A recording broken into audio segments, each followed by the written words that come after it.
Let me get some light up in here real quick.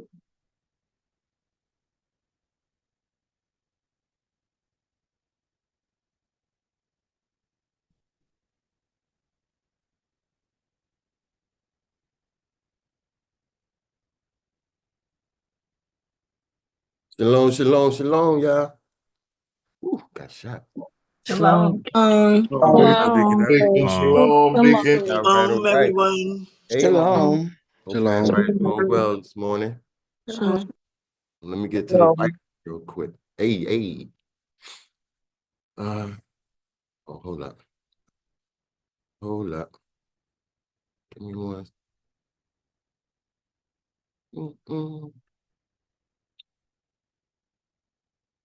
Can we all see that? Yes, sir. Yes. Yes. Right now we do it. We get do it. Shalom. So, right. Okay. So, in our development as creatures of creation, in order to acquire necessary skills, knowledge, and strength for survival, exercise, proper diet, and training must occur. So, we're just gonna go right to the word. We're gonna start talking. Let the word talk. Sirach, Ecclesiasticus, chapter 30, and verse 15.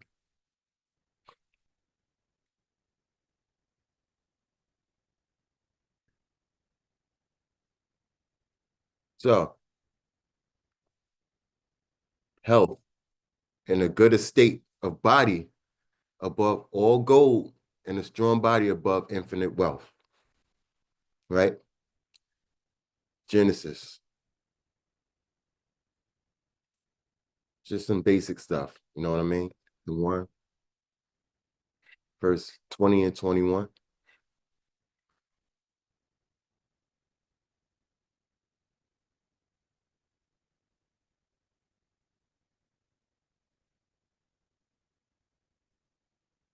Chapter 1, 20 and 21 in Genesis. And God said, the Creator said, let the waters bring forth abundantly the moving creature that has life, and fowl that may fly above the earth in the open firmament of heaven. And Yahweh created great whales and every living creature that moves, which the waters brought forth abundantly after their kind, every winged fowl after his kind. And God saw that it was good, right? Go back to Sirach. Go ahead a couple of places in Sirach with Ecclesiasticus. Chapter 34. And verse 17. I'm sorry, 17.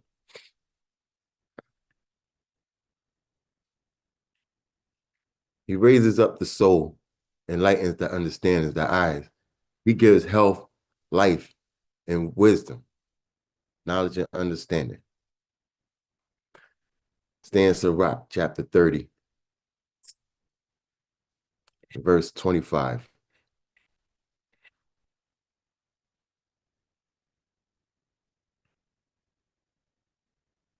A cheerful and good heart will have a care of his meat and diet.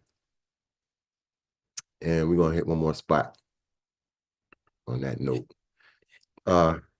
3 John, 3 John, 1 and 2.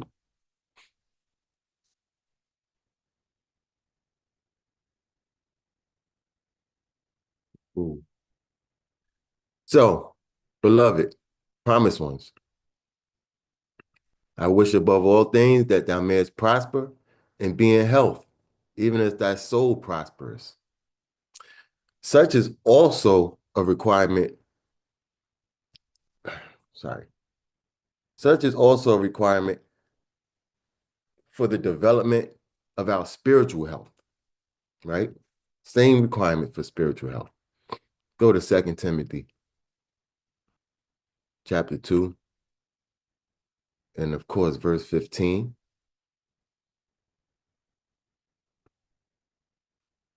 What we need to do all the time, stay in that gym, study to show thyself approved unto God, to Yahweh. A workman that needs not be to be ashamed, rightly dividing the word of truth.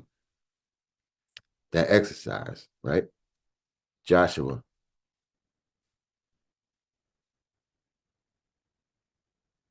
Chapter 1 and verse 8.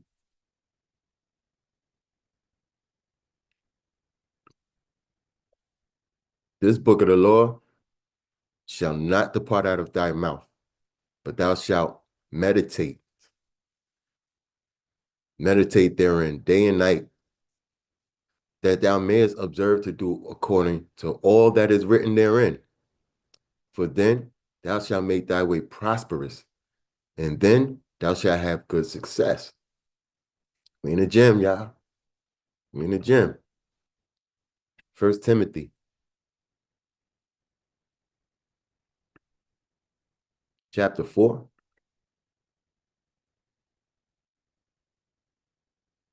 verse 8.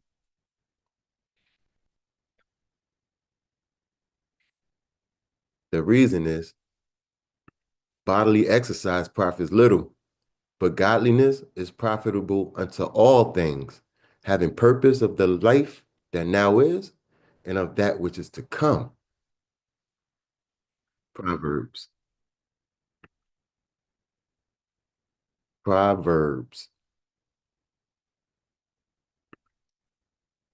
Chapter 24, verse 5.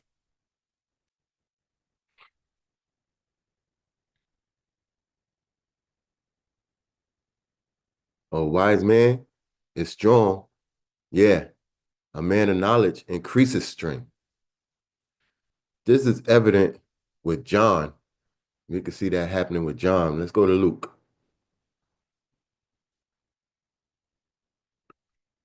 Chapter 1, verse 80.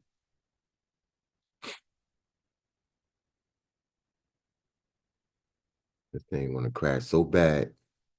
It's going to hang on today. Verse 80. This is talking about John. The child grew, and grew strong in spirit.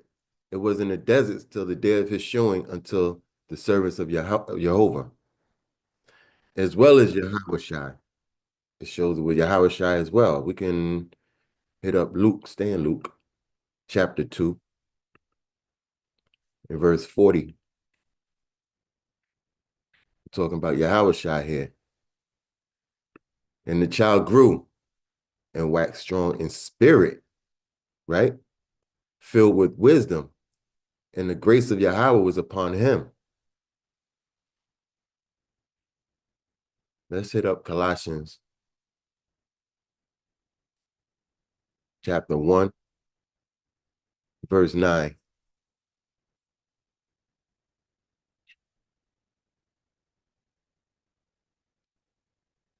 For this cause, we also, since the day we heard it, do not cease to pray for you and to desire that ye might be filled with the knowledge of his will and all wisdom and spiritual understanding. And this is our hope for you, to be in the gym. Be strong in knowledge and understanding. We don't want to be above you as teachers, but we want to be your brethren as equals, right? Throughout history, we have all been either participants in life situations which showcase our athleticism, our mental aptitude, or perhaps our qualities of leadership, right? Even though these are fleshly accomplishments, we hold ourselves to a certain discipline in order to achieve success in these things. So let's go to 1 Corinthians chapter 9, 24, and we're going to hit up. We're going to go through all the way up to 25b to the semicolon. Know ye not that they which run in the race run all, but one receives the prize. So run that ye may obtain. And every man that strives for the mystery is temperate in all things. Now they do it to obtain a corruptible crown. Okay. James.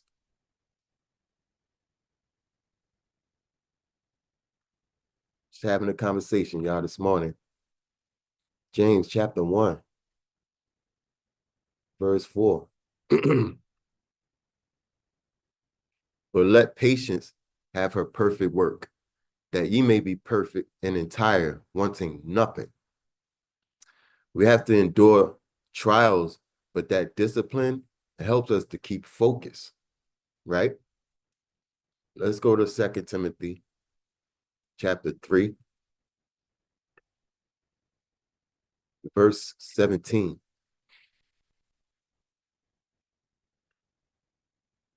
Endure those trials and that practice, that the man of God may be perfect, thoroughly furnished unto all good works. That is look in scripture. Genesis chapter 26.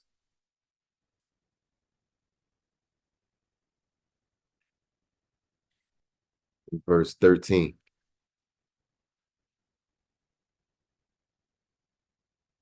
And the man waxed great, he grew great and went forward and grew until he became very great. It's a rock. Ecclesiasticus.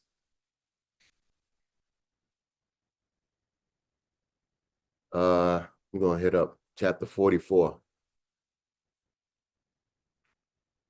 verses 3 through 6. Sirach 44, verses 3 through 6. Such as did bear rule in their kingdoms, men renowned for their power, giving counsel by their understanding and declaring prophecies, leaders of the people by their counsels and by their knowledge of learning, meet for the people, good for the people, wise and eloquent are their instructions. Such as found out musical tunes and recited verses in writing. Rich men furnished with ability, living peaceably in their habitations. That's what we're looking for.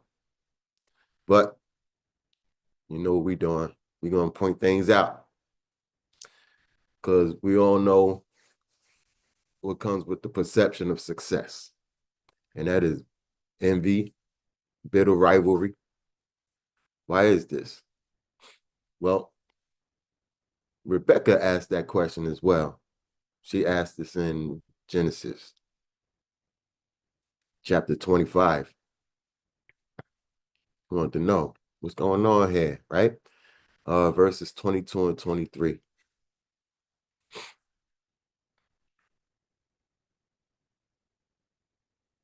I had a conversation with the spirit, and the children struggled together within her. And she said, if it be so, why am I thus? And she went to inquire, she went to ask the Spirit of God. And the Spirit of God said unto her, 2 nations, 2 covenants, 2 ways are in thy womb, and 2 manners of people shall be separated from thy bowels. And the one people shall be stronger than the other people, and the elder shall serve the younger. All right, let's go to 27.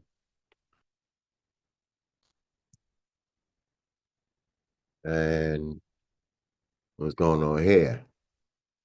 And the boys grew, and Esau was a cunning hunter, a man of the field, and Jacob was a plain man dwelling in tents. Now, what is that saying? That's pretty much saying those 2 types of people, Esau, we know Esau, and we like to just run to it.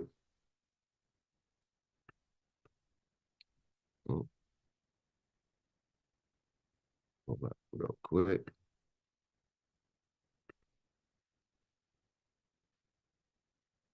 Esau.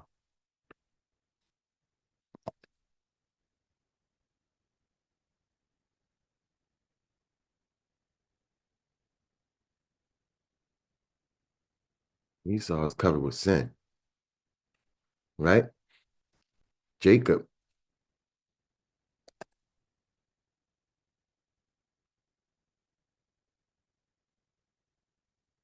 was the supplanter, right? So he'll switch that up. He'll change it. He'll separate from those things.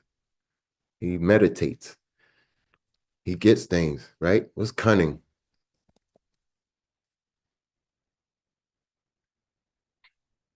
Shrewd, subtle, crafty, you know what I mean? Prideful, you know? So we have two types of people. We have the prideful sinner, the man of the world, the worldly people, man of the flesh. And then we have those people that supplant the flesh, that meditates on things like what's going on in the word and why we learning. So we got those two type of people, humble and prideful, pretty much, right? So we're gonna have, it's like mixing oil and water, it's not gonna mix. So what are we talking about today? Let's go to Galatians chapter 5. Get right to it. Verse 20. And today we are talking about this word right here. Emulations. Emulation. Emulation.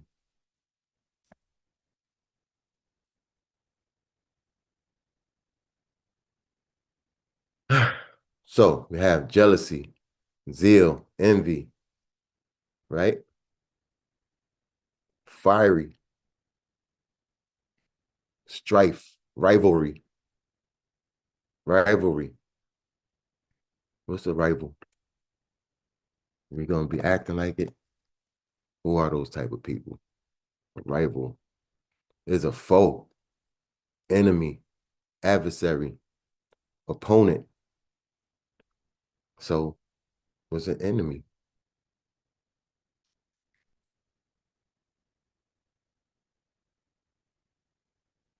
Enemy.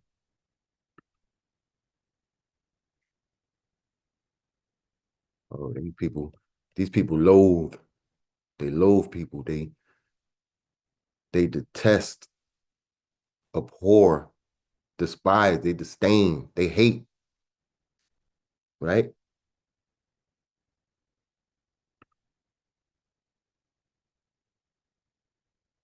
These are beasts, evil men. Okay. So all of these characteristics, they're based on pride through idolatry, which we spoke about last week, and envy, right? That desire to be equal to or better than the next person. You know? Let's go to Exodus chapter 15, verse 9.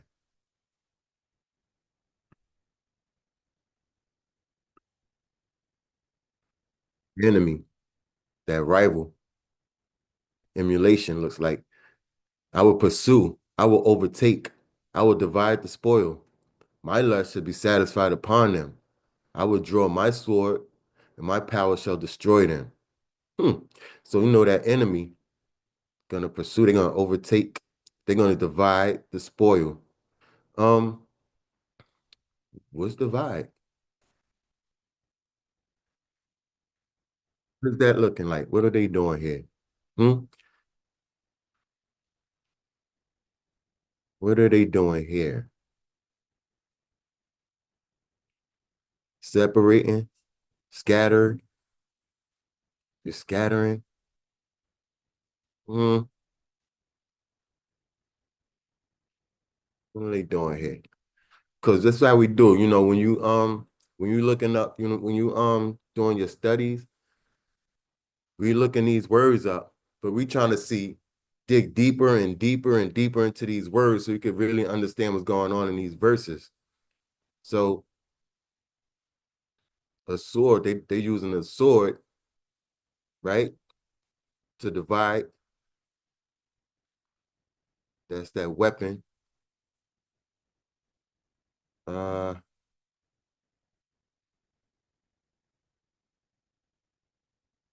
So they separating, or they pointing it out.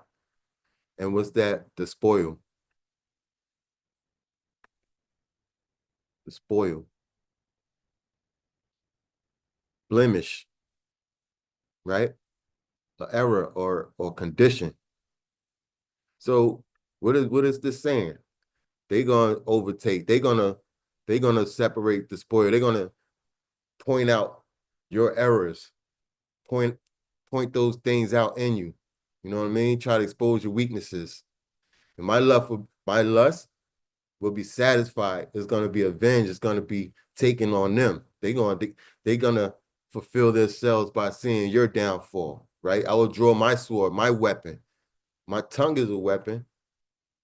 I could use it to get at somebody. You know what I mean? I could show them who they are, who they think, what you think you are. I'm gonna knock you down a few pedals, a few notches. You know what I mean? I'll draw my sword. My power shall destroy them. We're gonna knock them down a little bit, right? That's what that envy and that jealousy and that emulation look like, because you're setting yourself up for rivalry because you're looking at the next man, right? Go to Jude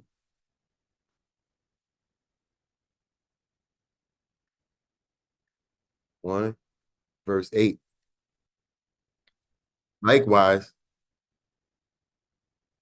also these filthy dreamers defile the flesh, despise dominion, and speak evil of dignities, right? Psalms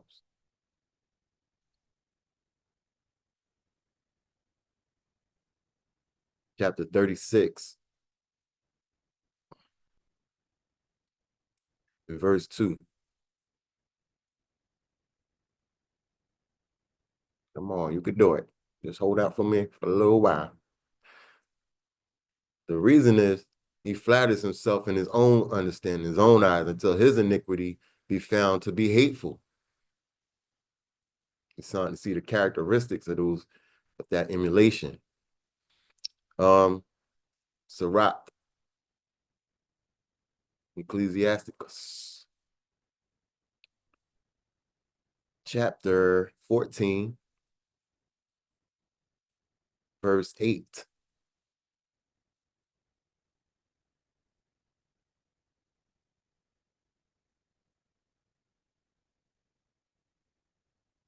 The envious man has a wicked, evil eye understanding. He turned away his understanding and despises men.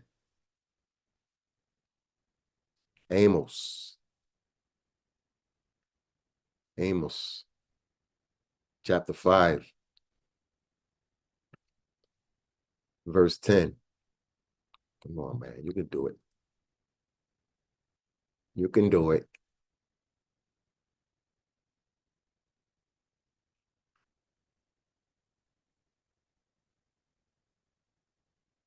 These people don't have no doggone humility. They hate him that rebukes in the gate in those trials and those ways. They abhor him that speaks uprightly. Even in our spiritual walk, we might deflect from another person's abilities in the desire to magnify our own, right? Even by using the notion of whataboutism, as we spoke about, as Elder had pointed out last week. And I hope you all meditating on that, because that was a deep one. You know what I mean? I even see certain things like whataboutism. I could see it being a case of, well, what about me in this case? That emulation, that rivalry. Like, I got to point out your issues so I can magnify myself. So what about me? You know what I mean? Go to Proverbs.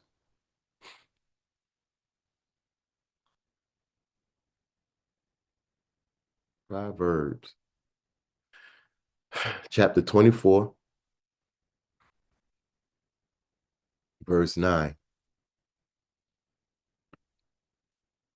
The thought of foolishness is sin, and the scorner is an abomination to men.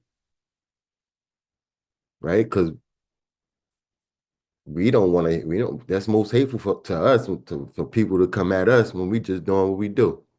So that's an abomination to men. You don't want to hear it. Jude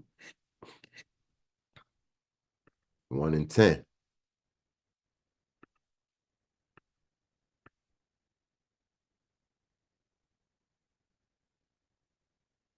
But these speak evil of those things which they know not.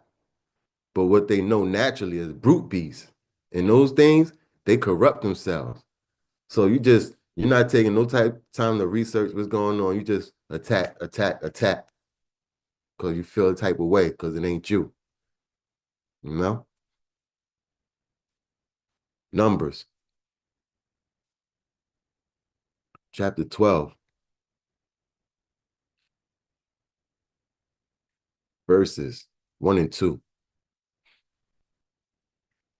Check this out, y'all. What we was talking about just now. We were saying, and Miriam and Aaron spake against, let me just say this spiritually. And rebellion in the flesh spake against the word of truth because of the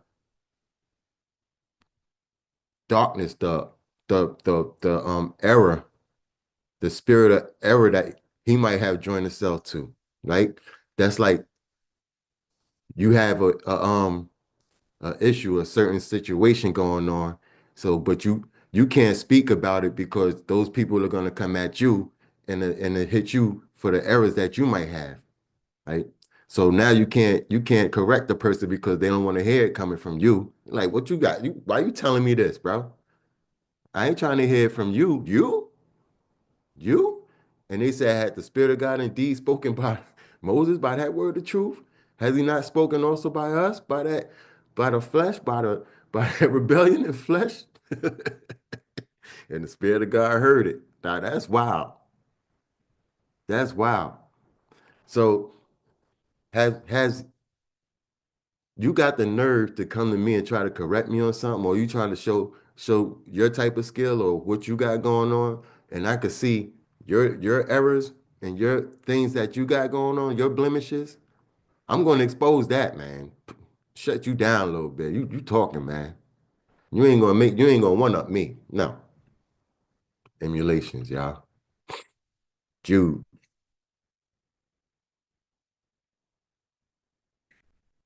back to it. 16.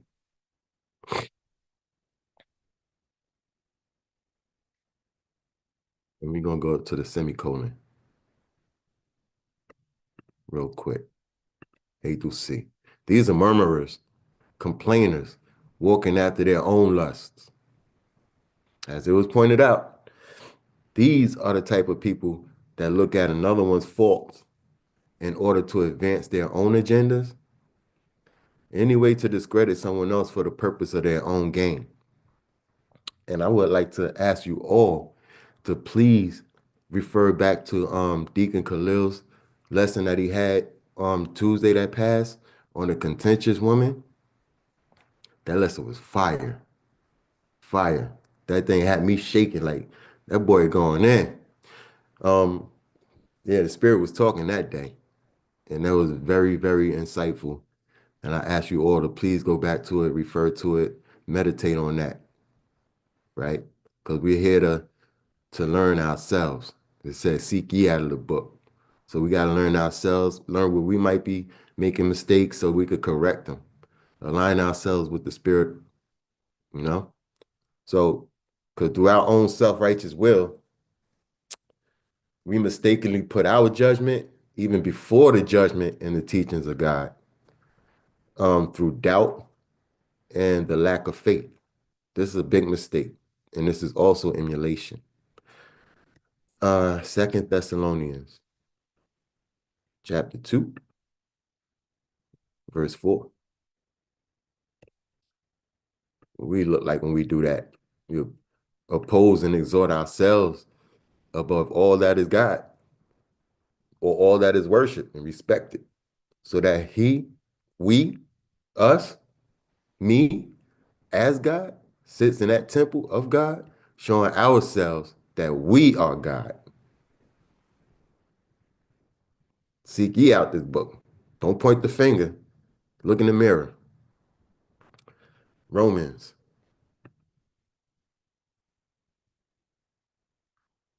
chapter 10.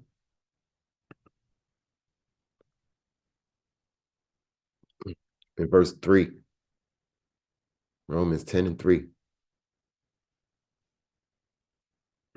For they, us, me, being ignorant of God's righteousness and going about to establish my own righteousness, have not submitted them ourselves, myself, unto the righteousness of God.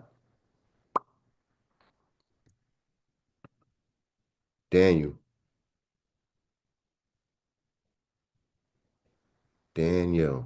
chapter 3 and verse 15.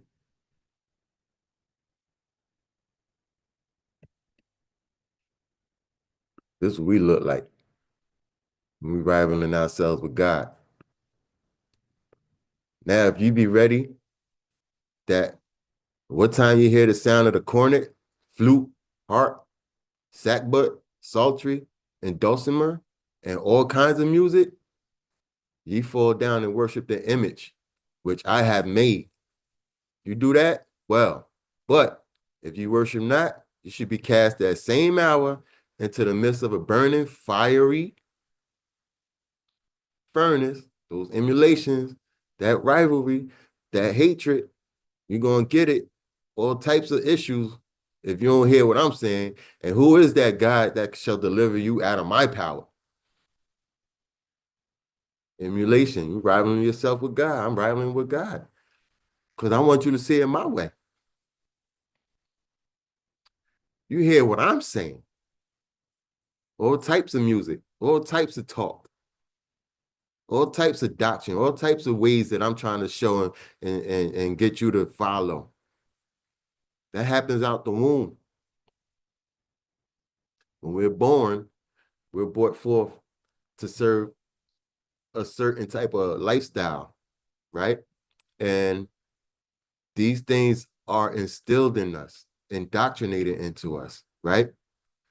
I had a conversation with Elder Lynn last week, and we were speaking about how when a person is born, how easy is it for them if they were taught correctly and we got that word right out the womb, how hard would it be for the world to convince us to move on to that side?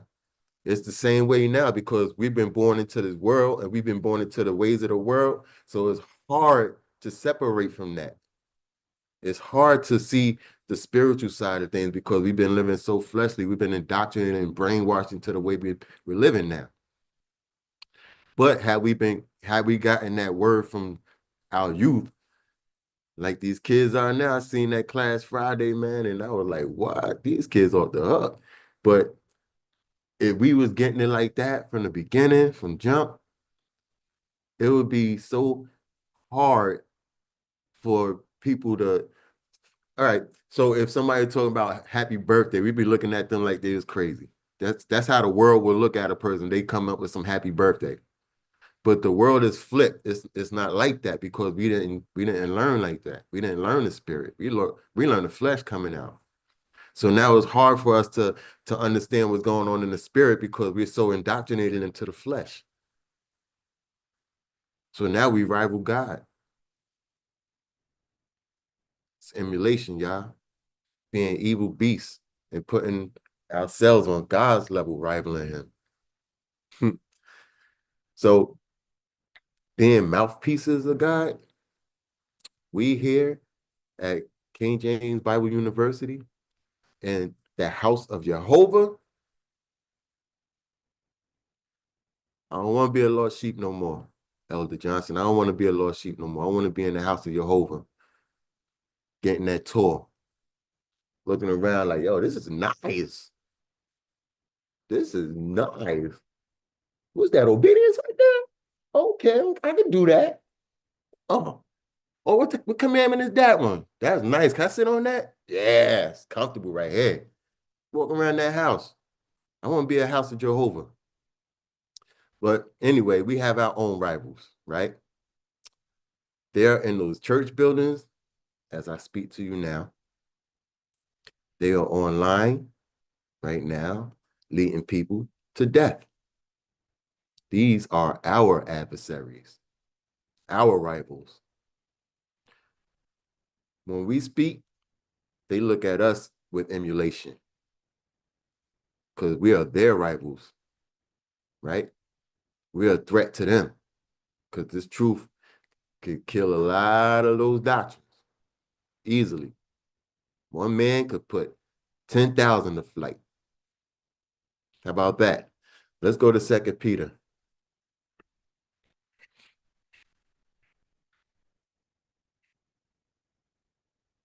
2 Peter. What time is it? I don't want to. Chapter 1, verse. Let's see what we got here. Oh, chapter 2. I'm sorry, chapter 2, verse 1.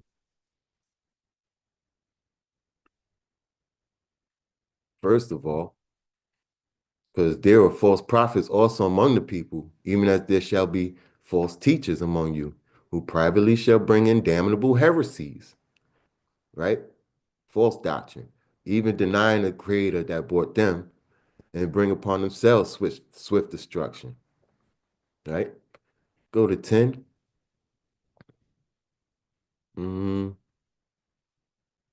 Right here.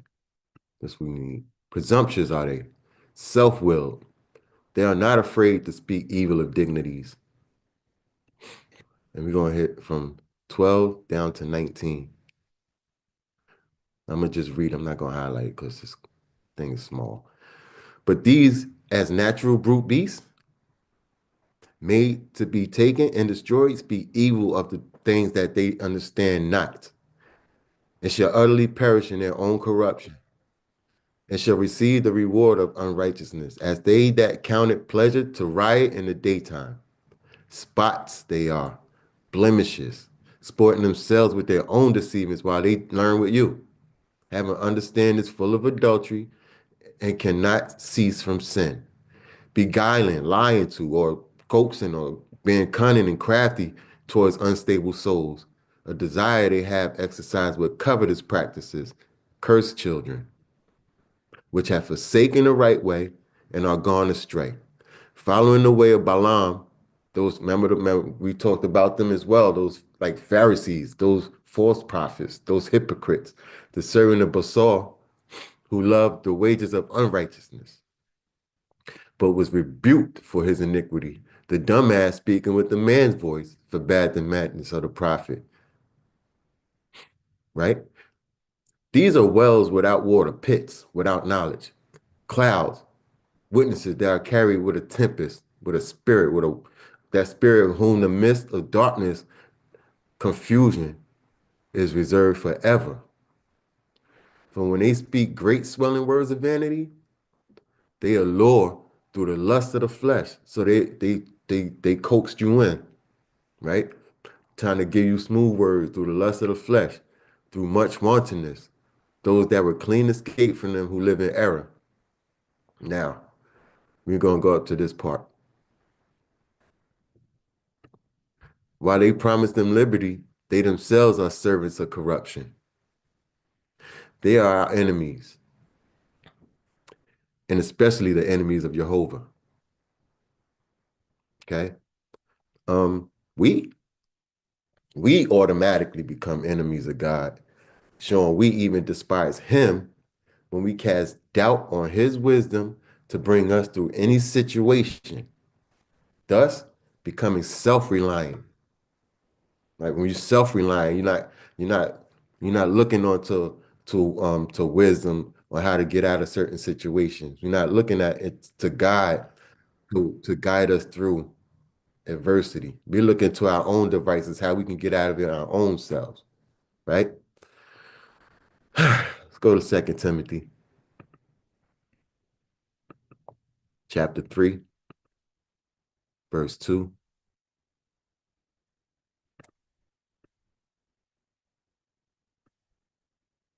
For men shall be lovers of their own selves, covetous, boasters, proud, blasphemers, disobedient to parents, unthankful, unholy, right? We're going to hit up 5, A and B. Having a form of godliness, but denying the power thereof. 7 and 8. Ever learning, never able to come to knowledge of the truth. Now, as Jannes and Jambres, as they withstood Moses, so do these also resist the truth. Men of corrupt minds reprobate concerning the faith.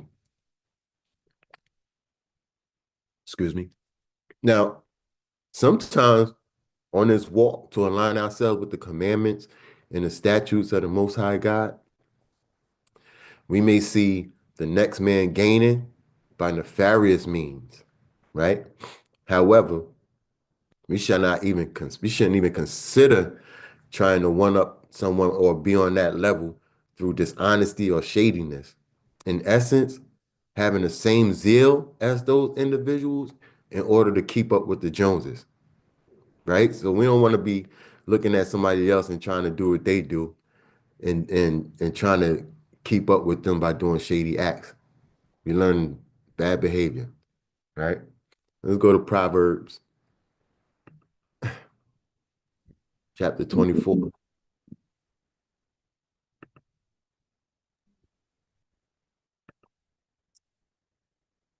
Verses 1 and 2.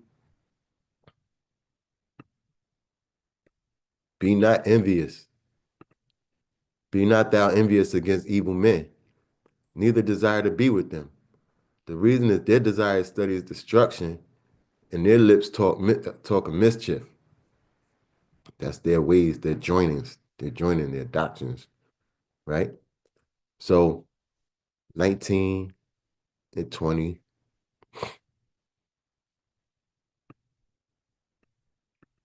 and then 22.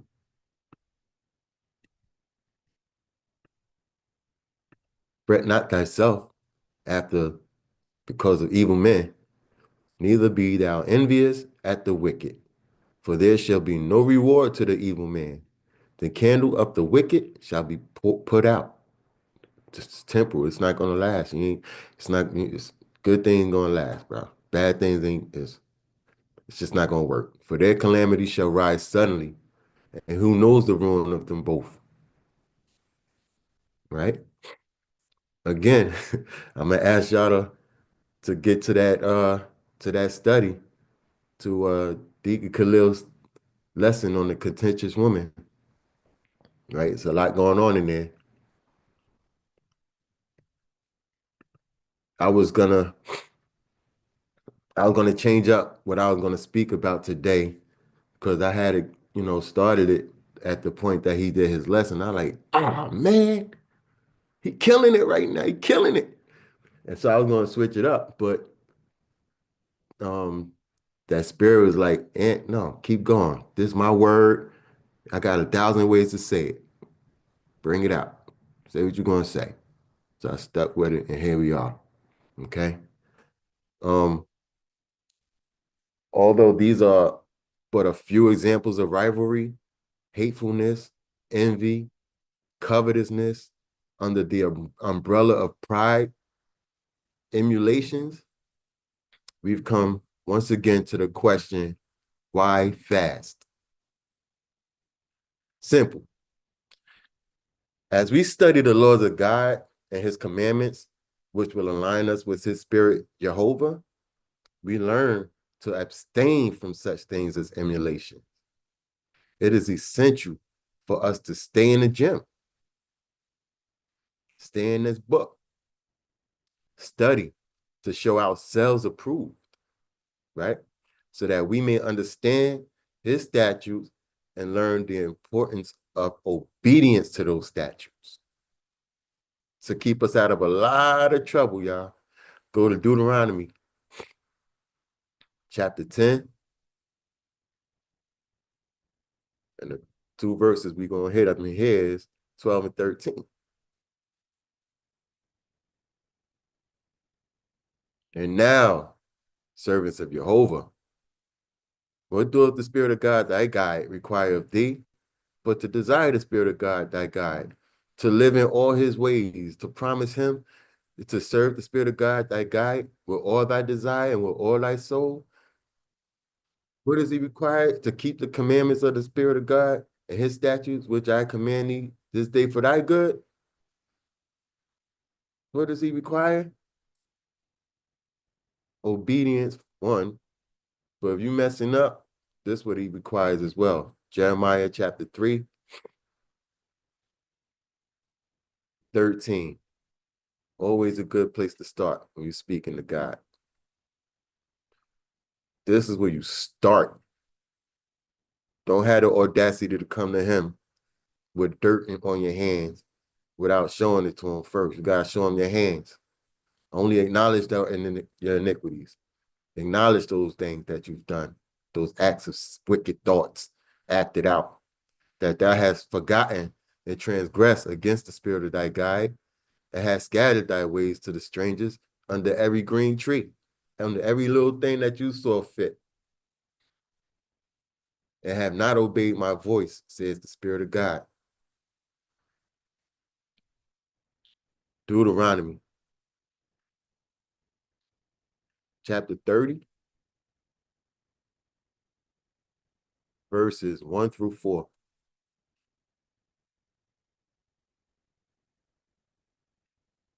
1 through 4, y'all. Let me get this highlighted real quick.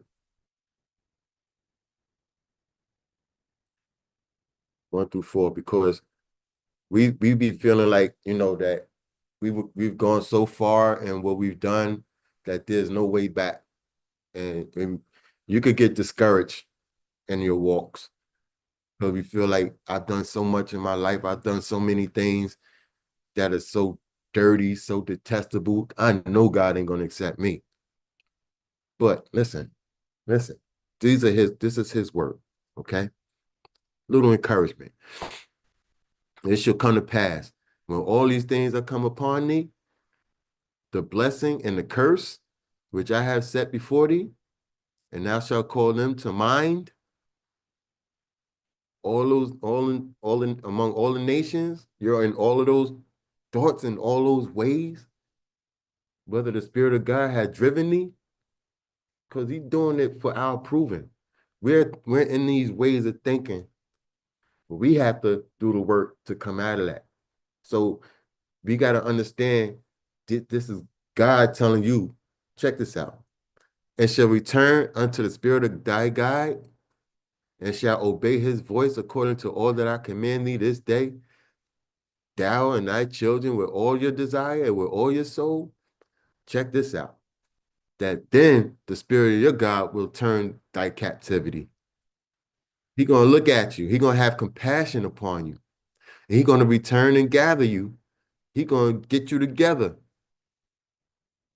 He's going to get you together, get your thoughts right? From all those scattered ways, all those nasty things that you was accustomed to, those ways. He's going to clean you up. All those nations, all those covenants, all those ways where the Spirit of God scattered you. He let you go to those ways because you didn't obey him. But if you acknowledge what you've done, no matter how far you went, if you acknowledge him, what you've done, and you're willing to change with all your heart, and you're willing to obey from this point forward, he's going to get you. He said, if any of thine be driven out unto the outermost parts of heaven, from thence will the Spirit of thy God gather thee, and from thence will he fetch thee.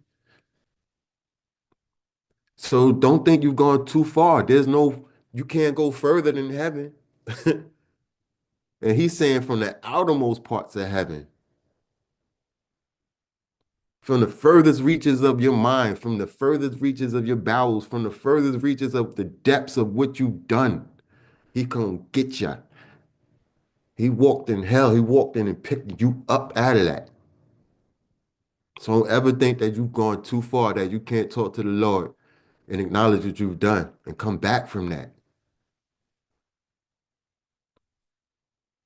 If we repent and confess our iniquities, God will hear us, no matter how far removed from him we think we are. Just imagine how badly you may have treated someone that you may have considered an enemy, right?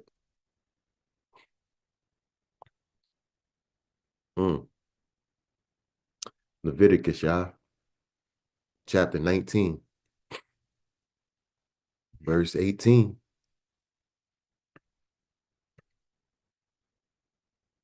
We can get it back together. Thou shalt not avenge nor bear any grudge against the children of thy people, but thou shalt promise thy neighbor as thyself. I am the Spirit of God. Colossians, chapter 3, 13, y'all. Forbearing one another, forgiving one another. If any man have a quarrel against any, forbearing and forgiving if you have a quarrel against any, even as Jehovah forgave you, so also do ye. God can bring you out of that hate and disdain that you may have felt for that person, and bring you to a point where you are simply at peace with the situation. We can mortify the deeds of emulation by keeping our eyes on our own yard and stop looking in the next man's yard, because the grass ain't always green on the other side, right? We learn this through practicing humility and obedience to the exhortations of God in our studies, because he's telling us how to move. Stay in the gym. Right, Deacon Jonathan? Exodus, chapter 20. Right here, y'all. Verse 17.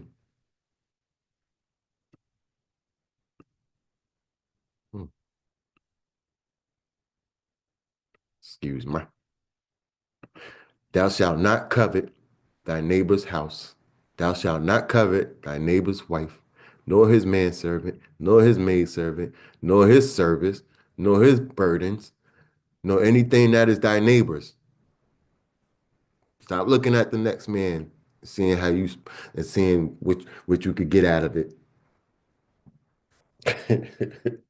Cut it out. We got our own things to handle.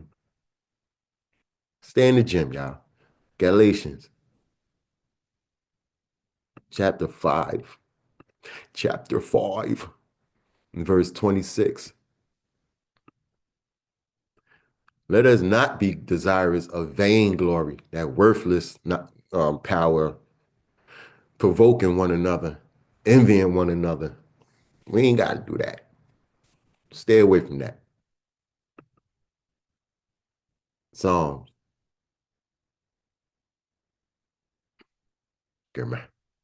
Psalms, y'all. Chapter 39. Verses, we're going to hit verse 1 first.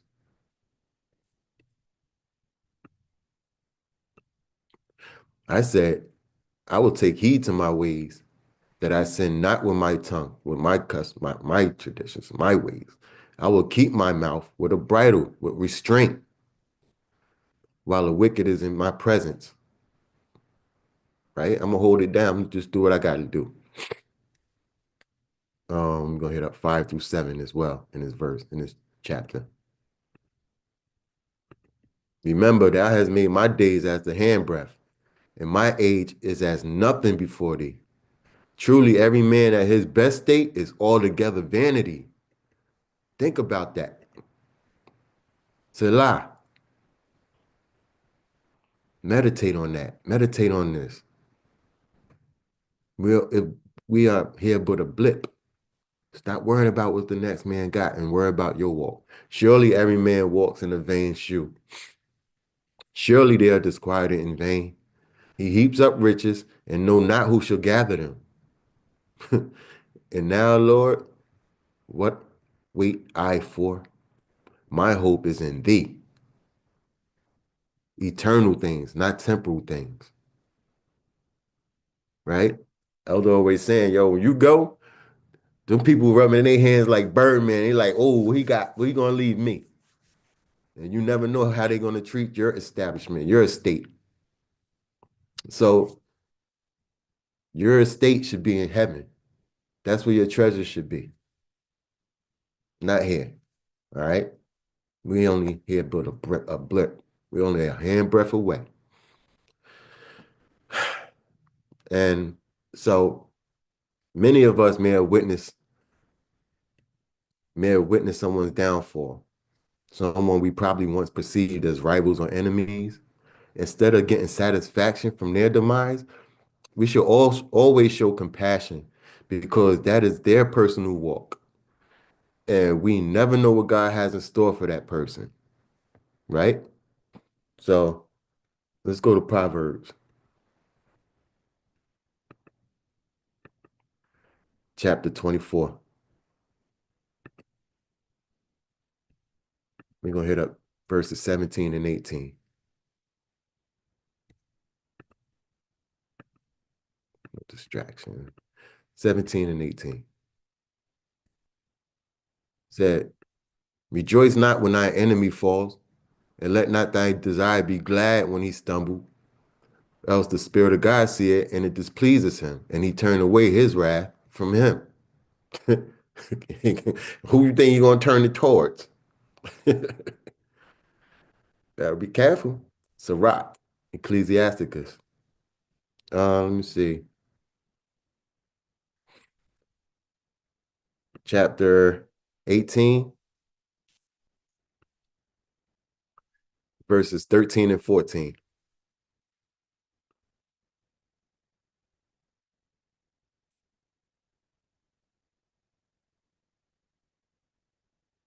The mercy of a man is toward his neighbor, but the mercy of the Creator is upon all flesh. He reproves and nurtures. He teaches and brings again as a shepherd his flock. He has mercy on them that receive discipline and that diligently seek after his doctrines and teaching, his correction. Okay? Luke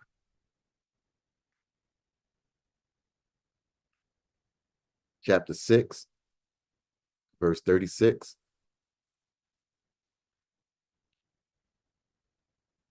Be ye therefore, for that reason, be merciful, as your Father, your Creator, also is merciful. Back to Sirach, chapter 22, and verse 23.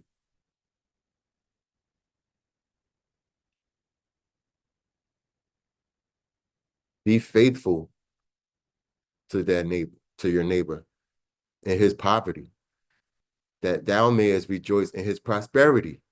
We want to see each other built up, right? Abide steadfast unto him in the time of his trouble, that thou mayest be heir with him in his heritage. The reason is a mean state. The state is not always to be contemned.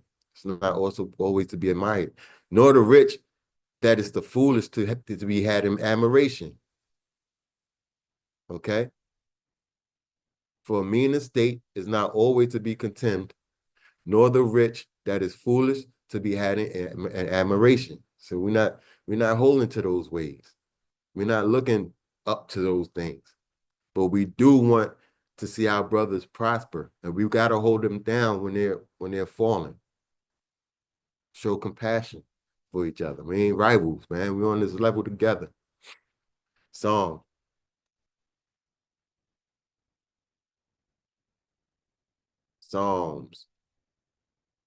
77,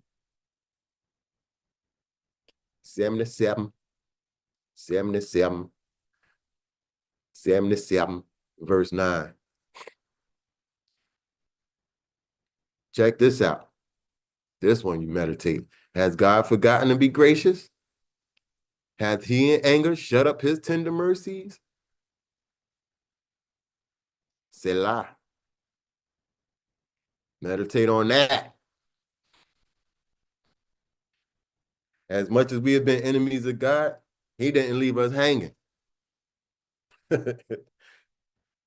Nope. But he exercises long suffering and patience, which we also should practice in, not as enemies or accusers, but as brethren in the faith, equals. So I just got a couple more verses, y'all. We're gonna get to it. We're gonna talk. 2 Timothy. 2 Timothy, verse 2. We're gonna hit up 24 through 26. And the servant of the Creator must not strive, but be gentle unto all men, apt to teach, patient, and meekness, instructing those that oppose themselves. If God peradventure, if he maybe will give them repentance to acknowledge of the truth, and that they may recover themselves out of the snare of the devil, who are taken captive by him at his will. So he could pull us out of that. 2 Thessalonians chapter 3, verse 15. Yet count him not as an enemy, but admonish him as a brother. So instead of practicing hatred, disdain, emulation, let's fast from these things and hold fast to our good deeds, striving together, not as rivals, for the message of Jehovah. Right? And I got 3 more verses, y'all. Jeremiah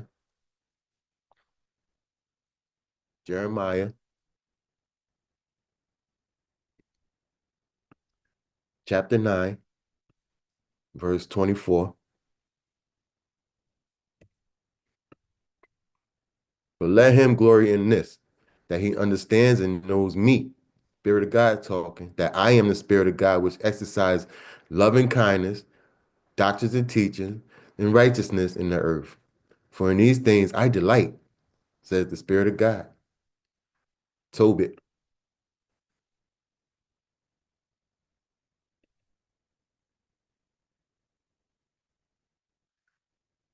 Chapter 12 and verse 9. The reason is alms do deliver from death. Good deeds, it does deliver from death, and shall purge away all sin. Those that exercise good deeds and righteousness shall be filled with life. In Philippians chapter 1, verse 27. Chapter 1, verse 27. Only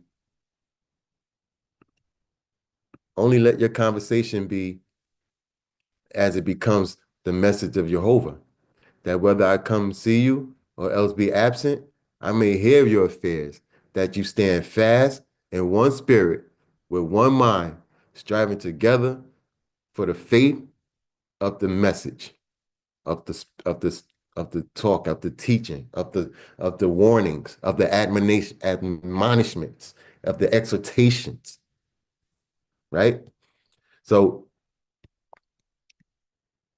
with that being said, I like to hear how, you all may have been guilty of emulations, and by what means have you fasted from those issues? What may have clicked in you to make you say, this ain't it, I gotta change? Emulations, y'all. Let's talk. Sister Fatima. Shalom. How you doing today? I'm good. Shalom, shalom. Um, so I think I've just been getting beat up this whole week since whataboutism teaching through. It's interesting how, so I'll just say this. The line of work that I do, I can pick out like the tiniest issue. And that's just the way that I was trained, not saying it was right.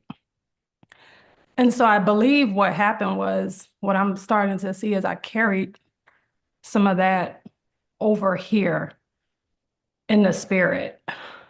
And so what I have noticed is when I catch myself doing that to others, I have to really snap myself back because that's not right. Um, so this week it happened to me quite a few times spiritually where I had to catch myself, because trying to untrain yourself from that and keeping things separate from like what you do as a profession and then how you are to operate in the spirit, it catches me. Now I can see it, whereas though before, in error, I believe I was justifying it, which is absolutely not right. So what I do now is I'll take my interaction and I'll look at self first. And that whole moat and that beam, that's really serious, because that can hinder your walk in so many ways that you don't really realize. So scripture has helped me tremendously. And then understanding where, like how God sees us and how he is merciful in our imperfections. That has helped me tremendously. So I just want to acknowledge that. I hear you, sister. I appreciate your input too. Shalom to you. Shalom. Thank you.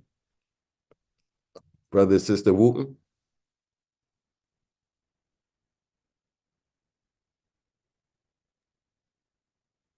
Shalom, Deacon Hicks. Shalom, bro. Yeah, I like to say, far as myself, I could say that I had the problem being growing up like to play sports. I felt like I was very compatible and I always want to win. Had that feeling that I had to win, and I pushed myself forward for trying to train and be the best and trying to play against other people. Not realizing sometimes that I was in the wrong at that time because I wanted them to lose. And there's a thing called be a good sportsmanship, which I know I wasn't, because at times when our team lost, I didn't want to go over there, shake their hand, didn't want to have nothing to do with it. But many, have to follow everybody else to do that. Mm-hmm. I've seen times when I looked at other people and I'm trying to judge them. No, I'm not in no position to judge myself, because I'm so far in the wrong. But yeah, I'm trying to say what they got and the way they should change, somewhat like family or whatever, or friends. I look at them and always trying to see what's in what they downfall is and what's wrong with them, instead of taking that time to really look at myself and look at and see what's really wrong with me. And now I know I spent a lot of more time looking outward than I did in. And that verse about pulling the law out your own eye it hits me real hard. And I think back on it because I know that was me. And I've been, the way I've been carrying myself, I know there's a big change that I start studying myself, looking at how I've been in the past, and I know these changes. And I'm starting to see the changes that I have to make, and how I've been so wrong and not putting forth doing the things that I need to do to reach out to the Most High, to first say I acknowledge my shortcomings, and that also the things that I need to do to correct myself, and I need to start focusing on. Now I'm learning I need to focus more on, correcting myself. And if I can correct myself and there's a way I can help somebody else, then try to turn to help somebody else. But that's been one of my big downfall, I know, which I got a lot of downfalls, but one is, just constantly looking out at other people and at what they got, and either wanting what they got, want to be where they at, or trying to tell them what they don't have and stuff. And that's pretty much all I got. Hey, bro. So, that introspection, man, that's why we do this. You know what I mean? Like we encourage everybody to just speak because it helps you even understand more so with how you even living, and when you speak it out, it helps you to deal with those things as well. You know what I mean? So I really appreciate everybody who puts their hands up weekly and he talking because you don't understand what you're doing for yourself when you're doing this. So I appreciate you, Brother Wooten. Thank you, Dick. Thank you for your input, bro. And shalom to you, man. Shalom to you and your wife. All right. Shalom. Shalom. Dude. What up, D? What up, D? What's good, bro? What's good, man? I ain't got it. I need you to help me, man. You was you was talking about just a planner. Now you know, honestly, I know Jacob means a planner, right? But I never know the functionality of the word or how he was supplying. I tell you, he was talking about it this morning, but I was too busy, so I couldn't even write it down. So you need to break it down for me again. Hold on, see, give me a pen, sir. Give me a pen, give me a pen, give me a pot. Then you should have break that down for me again. Just how you said it in the teacher. Okay, hold on, right now, supply. Hold on. Okay, break it down for me, bro. All right, let me go back to the verse real quick. Give me a second, man.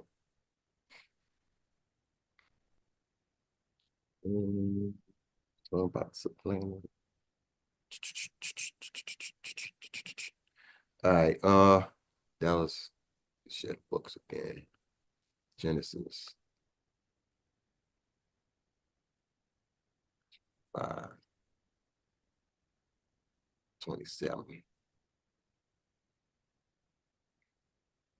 All right, so you had the two ways, the two manners, right?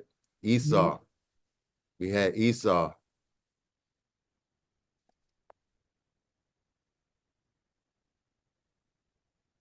Covered with sin, right? Keep that in mind. He was cunning. Yeah, covered in sin. Yeah, covered in sin. Cunning, yeah. He was Gotcha. cunning. So he had a certain skill. He was artful, right? Crafty. Hypocrisy. He had a false way, right? Fraud. But keep crafty in mind. Cunning, shrewd. He's wise as well in his own ways. Subtle, right? And a man of the field, of the world. His ways were of the flesh, of the world, but he was wise in the ways of the world, right? So you know how to get around certain ways, and you act a certain way in the world, in the flesh, right? Jacob.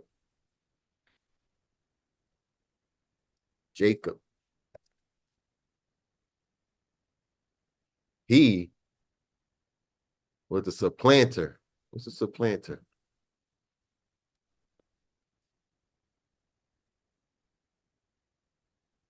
The plant. Uproot. Get a little deeper. Remove. So Jacob was able to uproot the ways of flesh, to remove the ways of flesh. Root the ways of flesh. The ways of flesh. Yes. So yeah.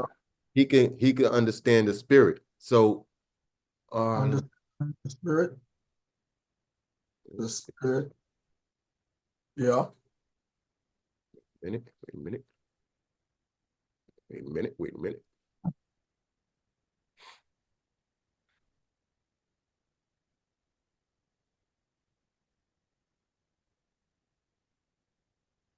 So what happened with him, he vowed a vow. This is in 28 and 20. So the ways of the supplanting is uprooting the flesh and coming to the understanding of the spirit. So he vowed a vow saying, if God will be with me and will keep me in this way that I go and will give me knowledge to learn and a covering so that I come again into my Father's house in peace, then shall the Spirit of God be my guide. So he's able to uproot the ways of flesh and walk in the spirit, trusting God to be his guide in the spirit, walking in this world. To walk through this. Go ahead. To walk in this world, to move in the spirit and not move in the flesh. So he's uprooting the ways of flesh and supplanting that. So he putting the spirit in the place of the flesh. He's smacking that flesh out. Hold on. What is it? He putting the spirit in replacement of the flesh. Yes. Okay. In replacement of the flesh. Okay, cool. Like I say, I got you want to understand it. So because it helped me a lot understand transitioning, our transition from our sinful lifestyle to spiritual lifestyle. Because I say it's a planner, okay? But yeah, to probably break it down, I was like, man, you know, all I know, approve. But the approve, thing bro. You getting rid of something. You getting rid of yeah, that way of flesh, getting that out. You was there, but you can't be here no more, bro. You got to go. I understand approve, right? But I didn't understand I guess the movement of it. Mm-hmm. Explain it, yeah. I'm glad. Thank for the bro. Thank for a lot. Appreciate that. Good, man. Yes, sir. Yes, sir. All right. We here for it, bro. We here. Shalom, man. Brother Edwin. Shalom, Deep. Shalom, everyone. Shalom, bro. Shalom, man. You know, here at KJBU, I've been really growing and learning a lot, you know, but as far as abstaining from certain things, you know, I credit this Sunday morning teaching for a lot of that. Every elder here I learned from, the younger deacons, man, they provide so much strength for me with their youth and their dedication and their commitment. You know, it's inspiring. You know, but I think when I come here and to the Sunday morning teachers in your class, I think you being a man that's more so around my age, got older children, got grandchildren, you know, I think I relate more to what you're teaching. So I think coming here, these Sunday morning lessons has really taught me how to abstain from a lot of things that I didn't recognize at first, but I've been able to see, you know, through your understanding, through your eyes, a lot of these things, and I'm very thankful. It's done a lot for me in these few weeks, transformed me tremendously, and it's continued to. You know, it's a journey, it's a walk. You know, that I'm gonna keep walking, and that's all I got for that. You know, like I say, every elder, every brother here, every teacher, every deacon, I learned from all of them. All their lessons are beneficial, but honestly, you know, coming here on these Sunday morning lessons has really taught me a lot about abstaining from things that I need to abstain from. And it's been tremendous. And that's all I got, brother. Shalom. Shalom to you, bro. Just keep coming, man. It's for you. We all in this together. You know what I mean? All these brothers, all these deacons, all these elders. This is what it's about, you know? These conversations, honest conversations with ourselves. So just keep coming, bro. I appreciate you, man. Shalom to you. Sister Collins. Shalom, Deacon. Shalom, everyone. Shalom. I got a few situations. So growing up, when I was raising my children, they used to drive me crazy because I be teaching them, I be instilling things into them. I mean, I taught them about budgets and rich dad, poor dad, and the 5 Ps. And then it's like they wouldn't take heed to it. And then they'll come back, oh, my friend said this, or somebody so-and-so said you should do this. And it used to drive me crazy because it's like, did I not teach all this embedded into y'all all y'all life? But it takes for you to go outside the house to be around somebody to That's it. get it. And so it's like I saw that envy, like, dang, like they need them more than me. Are they learning more from them? But I had to check myself. It's like I was flooding them. I was mom and I was flooding them with information plus a little nagging. So it's like, of course, they're not going to take heed to everything I'm saying because I'm mom and I'm doing it and drilling it into their head every day, all day. And, sometimes we learn from other people. So I had to check myself about that. And then also, I'm a nurse, and so I had like my little baby nurses I would train up, and I teach them all like different things. I do labor and delivery. I teach them different positions and all different types of things. And then when I come back, because I travel, so when I come back, I'll see them, and they've grown, and it's like they're doing all the things that I felt some type of way, like, oh, y'all don't need me. So it's like I had to check myself. It's like, listen, Janice, you taught them this. You should be happy that they're able to go out on their own and do it. Don't act like they don't need you, like you should be okay with what they're doing. So I had to check myself with that also. I hear you. Yo, you be cracking me up, Janice. All right. Shalom. Nah, but thank you for sharing your experiences, though, for real. Appreciate you. Sister Kiana. Shalom, Deacon Hicks. How you Hey, doing? what up, sis? I'm good. I'm good.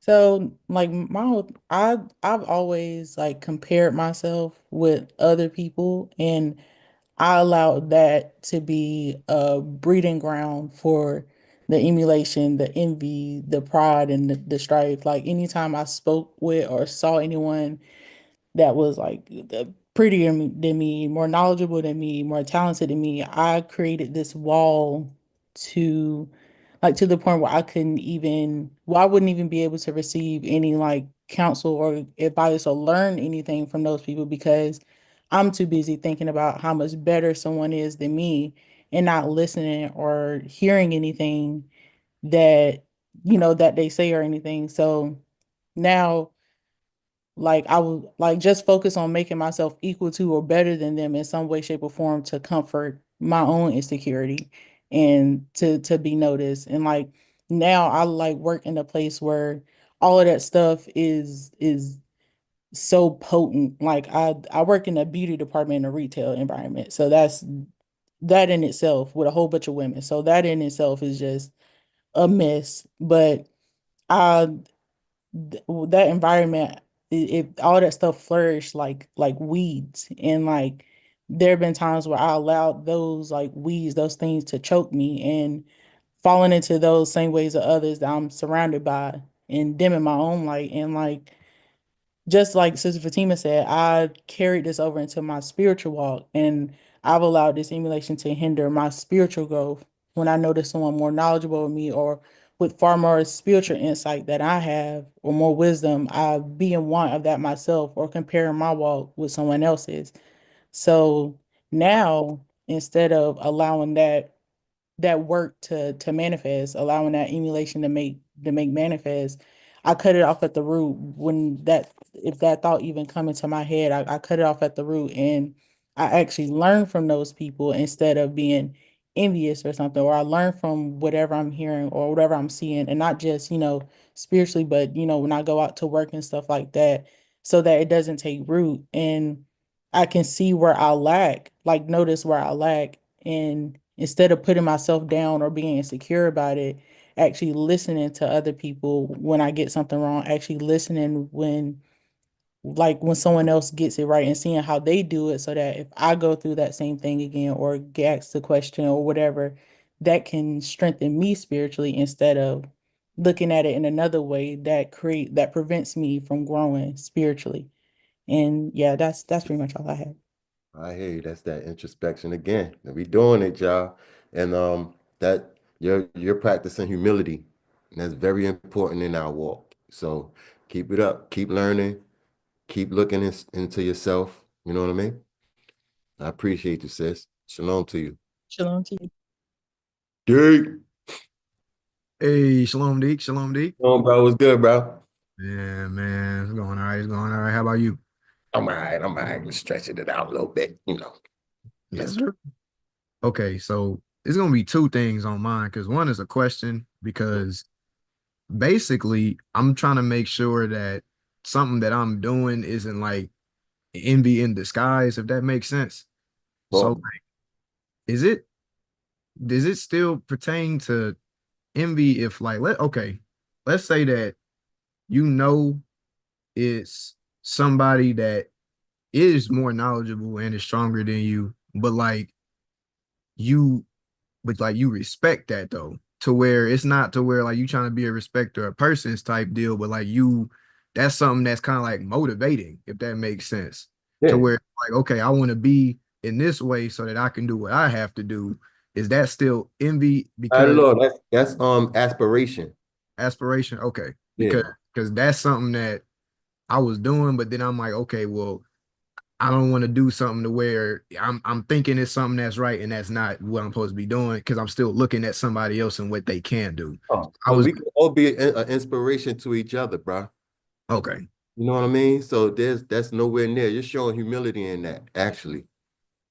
okay. Well, Not trying to be better. You're aspiring to be, because what you're saying, that if I'm correct, is that you see someone with with a certain level of knowledge, and you're like, yo, this brother got it, man. I can learn from this, bro, and I could try to do some things in that type of way as well.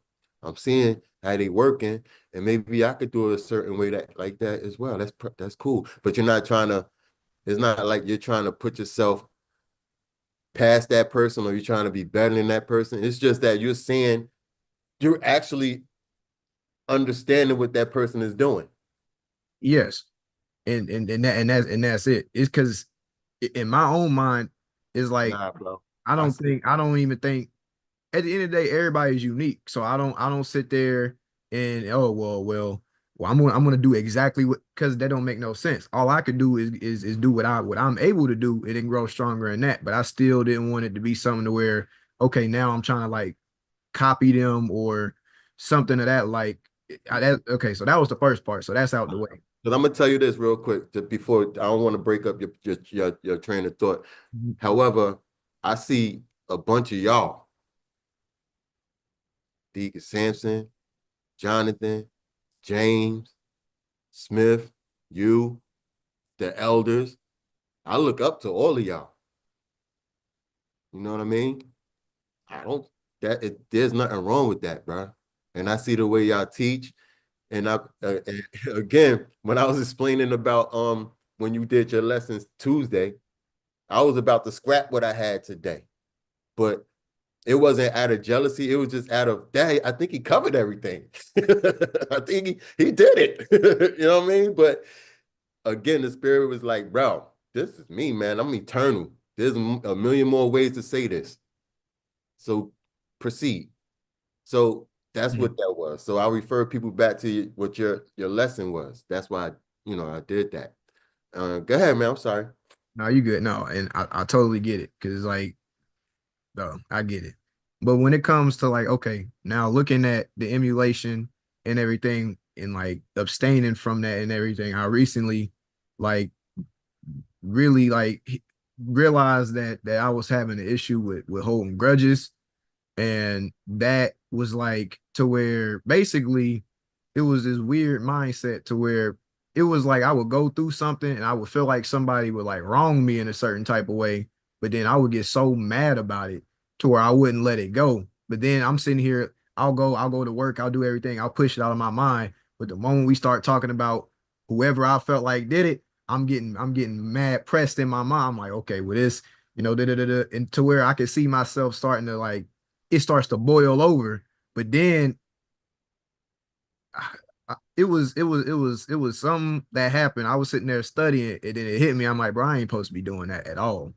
Like it don't make no sense because I noticed that started turning into hatred to where it was like I was starting to hate that person because it was like, okay, well, I didn't do nothing to you. Why would you do this? To where now I had to. It was like I was reminded. It's like, okay, if I'm gonna sit there and act like that, then why do the Most High need to show me mercy? Because I'm sitting here basically getting ready to act a straight fool based on how I felt somebody else was doing me, and that don't make no sense. So I started to rival this person in my own mind because I'm like, oh well, since they want to do this, watch, I'm gonna do this. I'm gonna be better than them. And since they want to treat me like that, then I'm gonna do this. And that's stupid. That's 100% pure stupidity in what I was doing. But that is something that I had to look at. So I had to learn to be like, okay, at the end of the day, if somebody do me wrong, it's not for me to take that matter into my own hands because Jehovah knows what they did. So it's for me to just let it go and then seek him out and then let that be pulled away from me because I noticed I was not able. I'll just be very blunt. My studies started to become kind of weird because I was studying then for some of the wrong reasons. Because I'm studying because I'm mad at somebody, and now my teachings was looking different to where I had to ask myself. I was looking at it. I'm like, nah, this, because I'm supposed to be teaching for the same reasons every time they go out. Now I'm looking at my paper. I'm like, bro, I'm tweaking. I can't do this. So I had to fix it. I had to fix it because I'm like, no. So that's abstaining from it is just letting that go out of my heart because if I'm holding on to it, it's gonna hold me back and it's gonna stop me from doing what is required of me. And then I'm gonna be putting myself in the type of position as if I'm the most high and I'm able to pay vengeance to somebody, and that ain't for me to do that. That's stupid. So that's all I gotta say about it, man. Sometimes I just be looking and this time I was happy that I saw it and I wasn't upset because I was like, no, I could have crashed out being a dummy. But I was happy because I was like, no, now I can get off that. And now I can just do what I need to do. So that's it. Thanks, bro. That's what it's all about, man. You catching it. You again, that word introspection keep coming up, man. So as long as we can look in ourselves and see the flaws, we could work on it, man. So I appreciate you and appreciate your insight, big bro. Shalom, man. Shalom. What up, Elder? What's going on? What's going on? What's going on? How you doing, D? Good, I'm good. I'm good. Yeah, good. I want to just chime in on his, but then I do mine. But when you having looking at someone else learning, it's never if you're doing it to just try to understand how they see things, and then you can make some of these things your own. That's not nowhere close to envy. Because then if it was, I'd be doing the same thing what I would have did to Dr. Shaul. But I never was trying to supersede him. Always, my whole thing was just to know what he know and to understand it. Yep. But then that humility, see, when I was young, and I never really get into it, but I'm going to share it today because humility is a killer. It's a killer. And same thing as when I was young. And as I was coming up, I was pretty sharp. I was a pretty sharp guy. But then, I became pretty well off at a very young age. And what ended up happening, it wasn't nothing on myself. And he wanted to show me something. I wasn't arrogant. I wasn't flashy in all this way. I was a street racer, but everybody knows that. But still, with me, my humility wasn't there because I wasn't reverencing him at all. It was all about me. And what he did, he took everything from me by making frivolous investments and all these things. He literally humbled me down. And what I had to learn was really important. And hopefully, other people can see this, or you might even do it. But what I ended up doing, and I could never figure out why it happened to me, why this thing happened to me. I could not figure it out. So what I ended up doing, I was always seeing people different in a lot of ways. I wouldn't never show you that, but I would look at them different. What happened is when I went to the homeless streets. And out here, we have a place called Skid Row. And I went there. And I walked around, parked my car almost about a mile away because I didn't want, because over there, they can probably break in your car. So I parked about a mile away. And I just walked those streets. The weirdest thing that I ended up doing, I started getting in conversations with a few of them. And I seen them different. I seen them as poor people. But I want you to really hear what I'm saying. I thought they was really poor people. I ran into doctors. I ran into lawyers. I ran into businessmen. I ran into business women, all on Skid Row, homeless. And I learned something there. And I never changed from that point. And that whole thing was, I understood more so Matthew 6, 26 and 27. And if you ever look at that, you'll get a very good understanding what I learned from there. Because once I learned that, I was out there and I was hungry physically. I'm sitting there, I'm hustling and doing everything, trying to make it. But as he said, he feed the birds. You know, I was just much more important. But I was starving, technically, spiritually. I was anorexic. I was a skeleton spiritually. And I had to change that. And that's what helped me. And then from that point on, you know, like we can go out. And my wife, she can tell you the same thing. I might, you know, I'm real hardcore about I will not give money to homeless. I'm very strict about it. But she'll tell you herself, I can be walking by, I might see a homeless person, but for whatever reason, there's certain ones I will sit there. They don't ask, they don't do anything. And I give them a piece of change. And I keep walking. Because my main thing is, no matter what, how we look at it, how we change things, I'm still just Michael Johnson. I'm not above nobody. I had to learn that. I had to learn to where I can be on top of the world,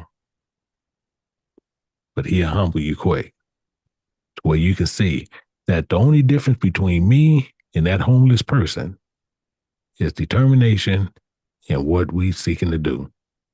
And my thing was, I looked at them first differently. It was beneath me. And then they needed me to where I can control if they're gonna eat or they not gonna eat. I treated myself as a god to them, to where okay, if they want to eat, I can make them eat. Or I don't have to. I have to learn to where it's no difference between them and me. You can walk those streets and you can see all homeless people, and you don't know the reason why they're there or understand how they got there.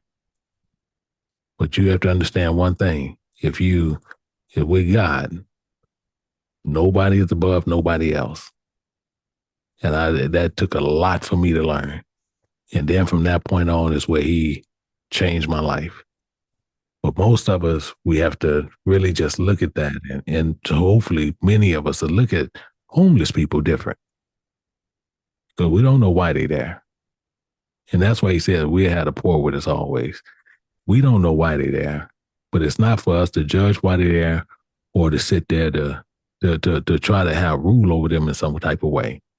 The only thing we can do is either you walk past or you help them.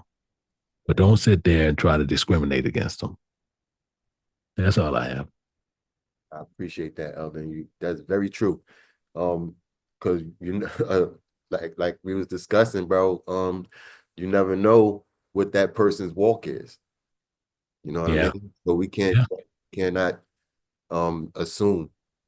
So yeah, I appreciate that. I appreciate you. Shalom. Sister Martin.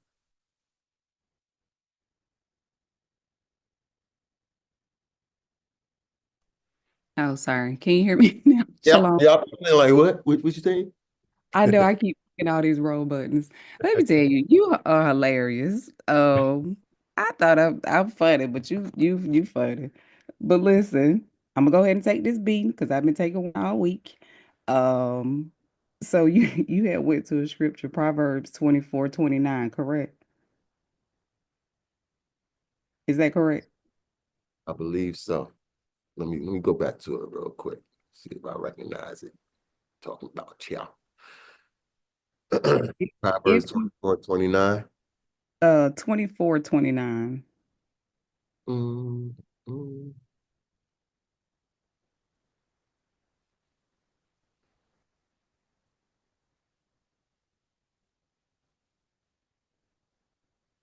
I'm not sure if I heard it or not, but something I was in the middle of doing some stuff, but I don't think I did that one.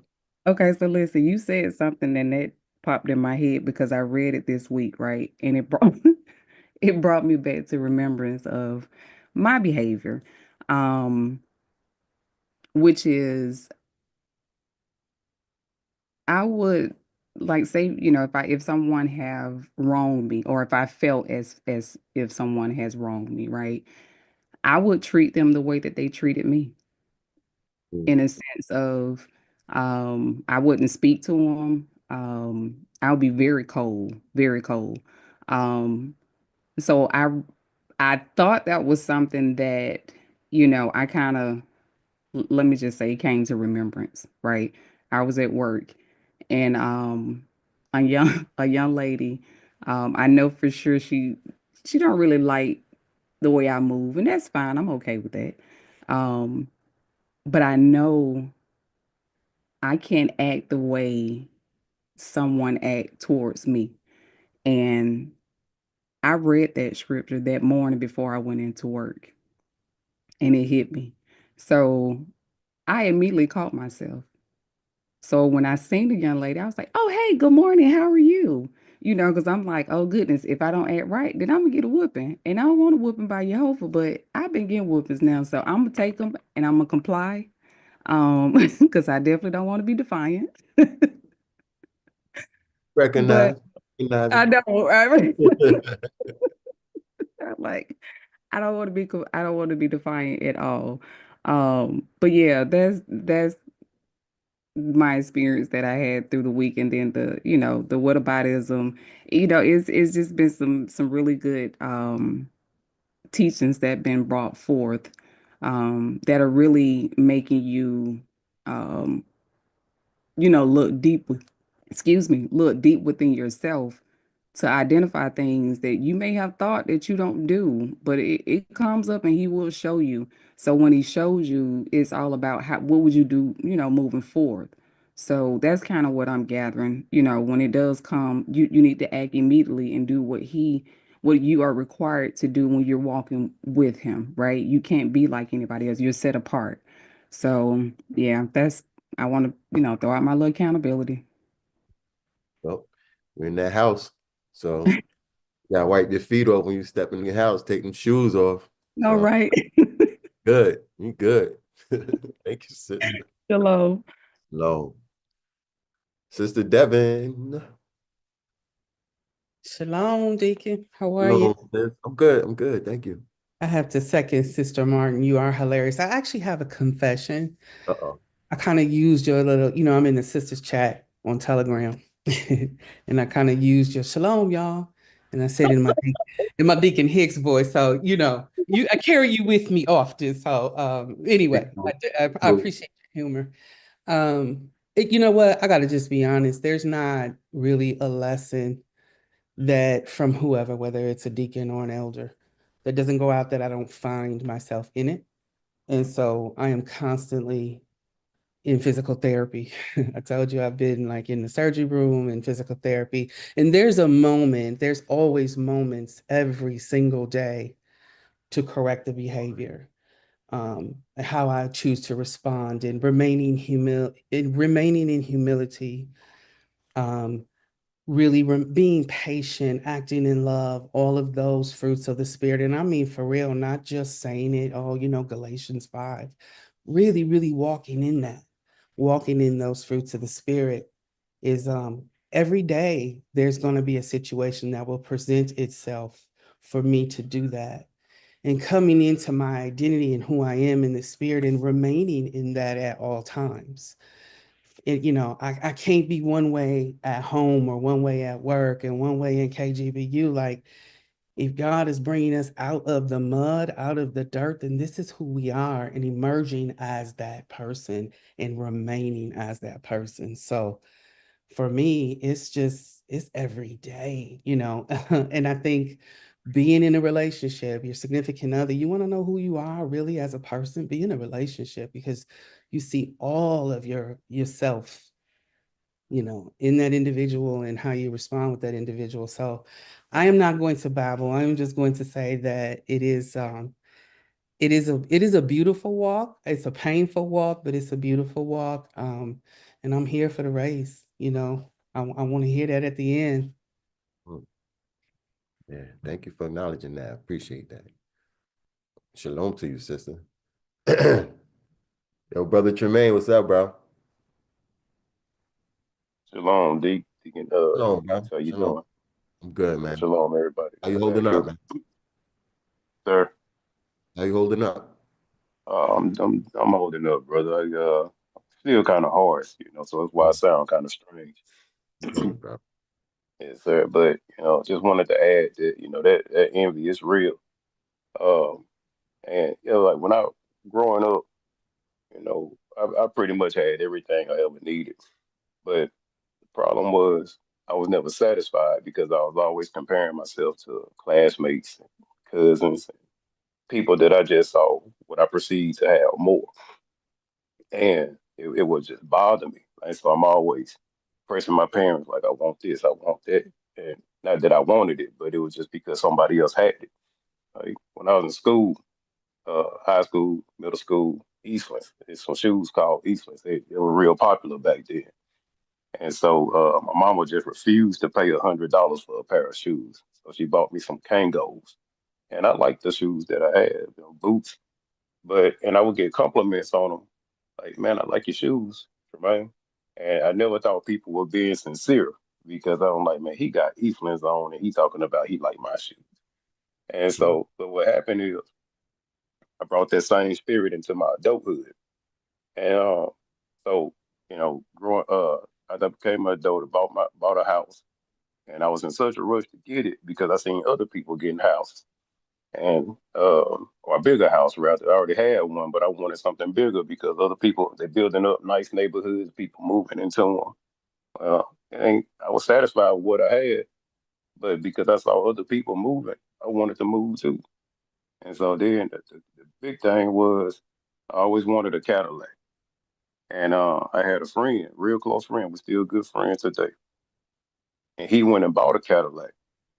And I honestly thought the only reason he bought that car was because he knew I wanted one.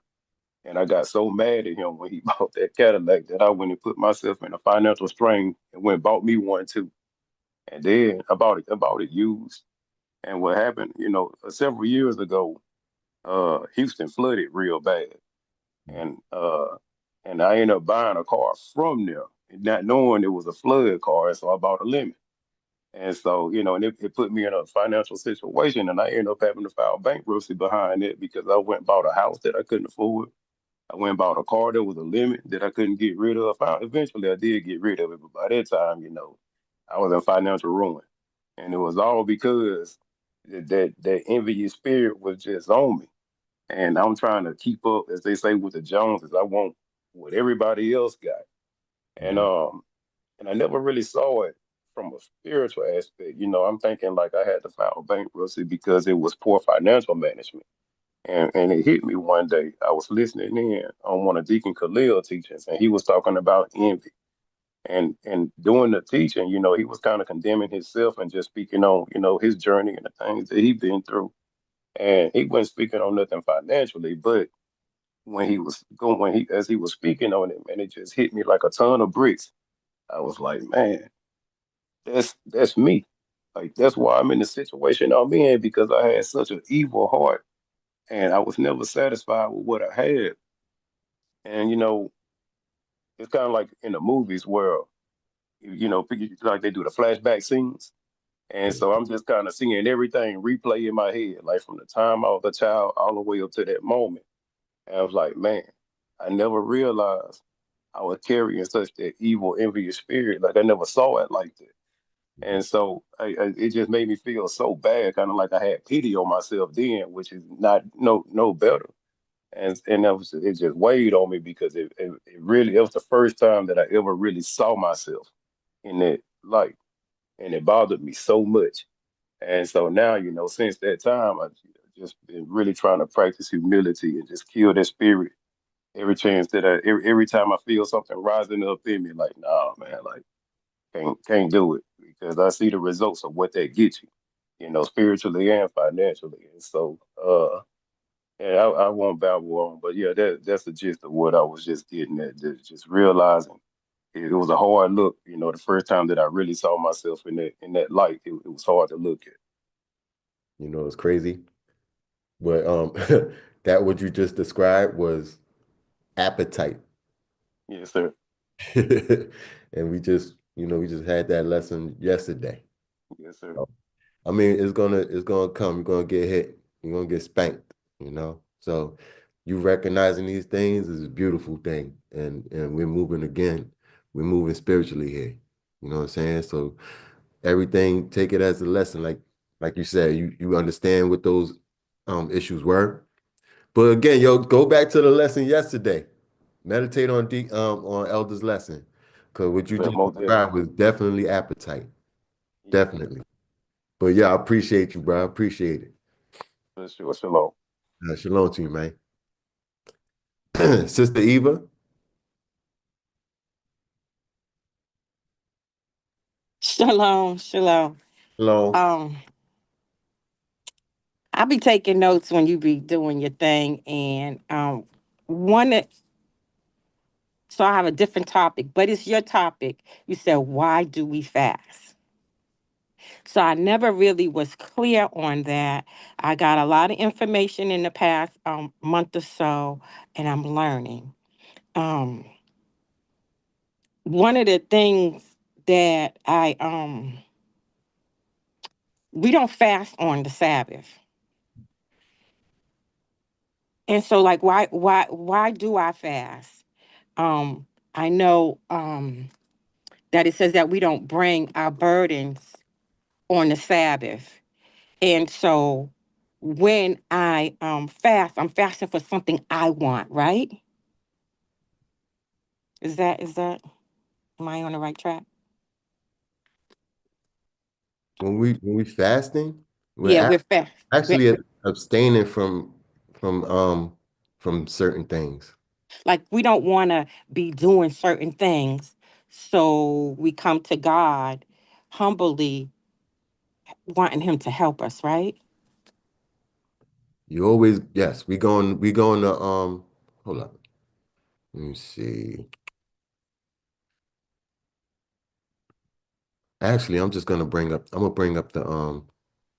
dictionary, all right? Just so you can understand what the word spiritually means. Okay? Yeah. Fast.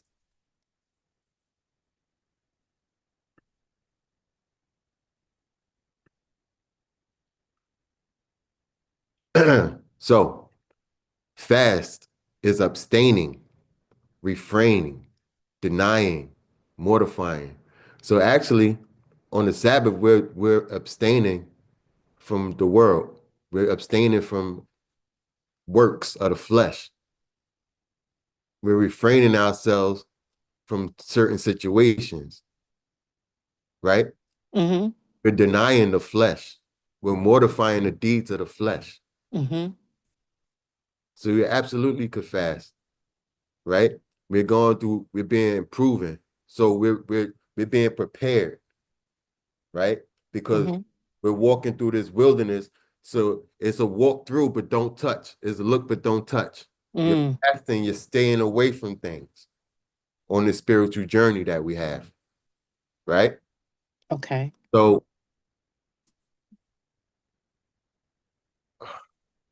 again, it's an extended, we're going through purification. We're denying the flesh. But if you fasting, if you're fasting from the spirit, you're denying the spirit. So you're fasting in the flesh, you're just all you're doing is staying away from certain foods and things like that, and you're cleansing your body and allowing your body to heal itself, right? But spiritually, you're allowing your spirit to heal. Yeah. So when I'm doing these studies on it every week, you see how we go into the works of flesh, right? Mm-hmm. Yep. Yep. I wrote 16 things down that you said. So we're going through those works of flesh, and then we're going into how you could mortify those things, how you could abstain from those things. That is fasting. When we pray into God, we're acknowledging our sins, we're beginning to fast. Because now we're acknowledging what we've done, and now it's time to stay away. So we're acknowledging our sins, and now we're beginning to move away from those works of flesh. So, and I wrote that. I wrote that like, so to do his requirements, right? yeah. No? Okay. No, yeah, absolutely. Because I want to quickly name them because I know there's Obedience, somebody. obedience That is was an the first important one. factor. Yep. Humility is an Obedience. important factor. Acknowledge. Repentance, yes. Oh. Acknowledgement. And just tell me which ones I got wrong because I want to go through all 16 real quick, okay? Go through 16, all right, what you got? Okay, I got 1, obedience. Okay, why fast? To do his requirements, to learn how to be obedient, acknowledge thy inequity, so God can clean you up, to return to him and to remember his ways, repent, to learn forgiveness and no revenge, and to bring us to peace. And so we can focus on ourselves, the mote in our eyes, and so not to provoke one another, to give us hope, to have compassion, gentleness, liberty, long suffering, is to learn and to practice and to show that, and to have AKA be disciplined. Number 12, faithfulness, to practice it and being faithful. And number 13, acknowledging the truth and uproot my ways of flesh, trusting God in the walk in the spirit. These are the reasons why we fast, and to edify his anointed ways. Number 15, for God to delight in us. I want to be a sweet smelling thing to him. I want him to be okay with me. And number 16 is to be filled with life and not death, to be a blessing, to be blessed and a blessing and not a curse or being a curse to myself or others. That's why these are the reasons why I fast. So that these are what you all said. There's scriptures. You gave a scripture for each one, but I ain't write them down. But, as you was going through, this is what I learned today. This is why I fast. This makes sense to me today. So I thank you. And there was nothing I should cross out, right? Not one thing. Thank you. Shalom. Yeah. Shalom. Yeah. 1 second, D. Yeah, you got to cross out 1, my sister. Yeah. Okay. All right. Yeah. Yeah. Where you got that, you said that mold in your eye? Yeah. Okay. Yeah, you take that out. That's a log. Okay. So how That's a log in eye. It's a mold. Oh, a log. Yeah, I said it that's a beam. wrong. That's a beam. That's a Oh, huge. okay. Yeah. That's a huge 400-foot log that's in your eye. Okay. It's a beam in everybody else's eye. But so we can keep the focus on myself, right? Yeah. So just if change you moat can, to log. yeah. So if you can, real quick, can you go up to we're gonna look at the stronger part. Let's go to Luke 16 and verse 13. And you're gonna see why. But everything else you keep. Right. Everything else you keep. You see right there? Can you read that for me? No servant can serve 2 masters, for Mhm. either he will hate the one and love the other, or else he will hold to one and despise the other. You cannot serve God and mammon. I'm gonna ask you a question. What do you see? How do you translate that? I need to make a decision in every decision. Okay. So this is why I say we going to a place that we're not going to return back here. That's why I said that. That's why I said that yesterday, and that's why you're gonna see teachings gonna completely flip you. Spiritually, what do that say? I cannot be in the world and say that I love God. Okay. Let me show you what that's telling you. You Mhm. can't serve two masters. That's impossible. Meaning the same thing. So you saying you fasting. So Mhm. you gonna fast according to the world, or you gonna fast according to the spirit. So if you fasting according to the spirit, then you gonna sit there and you're gonna be not eating the things of the world. Otherwise, you're gonna be fasting according to the flesh, and then you're not gonna be eating the things of the spirit. So you just gonna abstain from things, but you still gonna continue to be starving the spirit. You just abstaining from certain things. That's why Yahweh Jesus even said that they don't need to fast because you're learning. The main thing is what you want to do when you sit there and you lay off that physical food. You looking for God. You want to make sure you eating that spiritual food. So right now you're getting the balance. All you doing is making sure your body is having enough to continue. That's it. Be satisfied. But what you want is what we make sure here, that you eat every day. That's why you come here. Mm-hmm. Every day. And you getting spiritual food to feed your body to where you can go on. And some of y'all might like, I like them peas over there. Them peas are real good. But those are spiritual peas, spiritual corn, spiritual meat, Mm-hmm. spiritual vegetables, spiritual pies. You're getting all that to where you can continually move.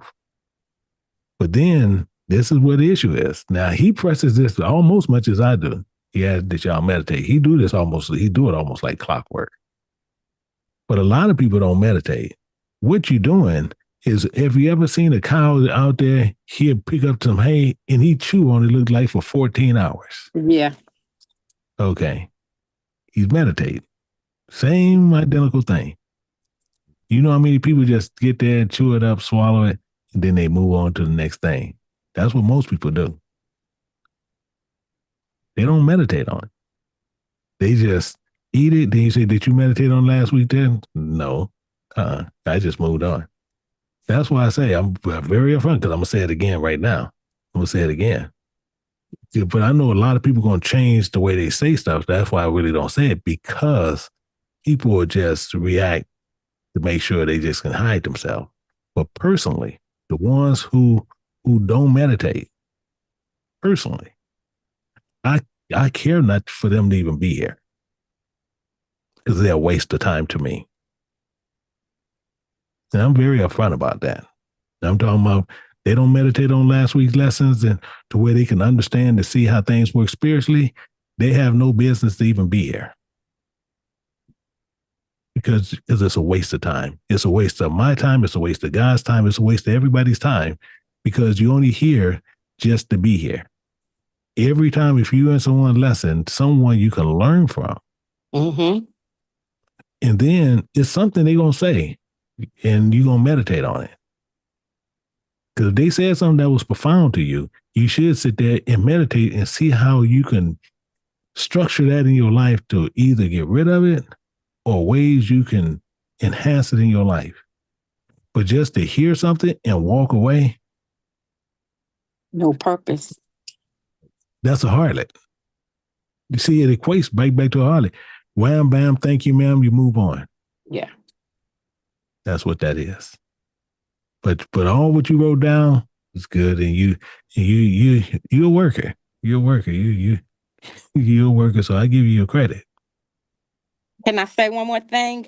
Since you're on the mic, is that I finally got like what you were saying, even though you only mentioned it like once or twice, but the house of Jehovah. Yeah. And we are no longer the house of the lost sheep. Mm-hmm. I was like, okay. Yeah, we still going to see, you still going to see that there. But the house of Jehovah, see, he catch a lot of stuff. You just got to remember, he be in the streets. He be in the spiritual street. So he catches a lot of stuff. He kind of knows what's going on. That's why a lot of, Deacon Ed?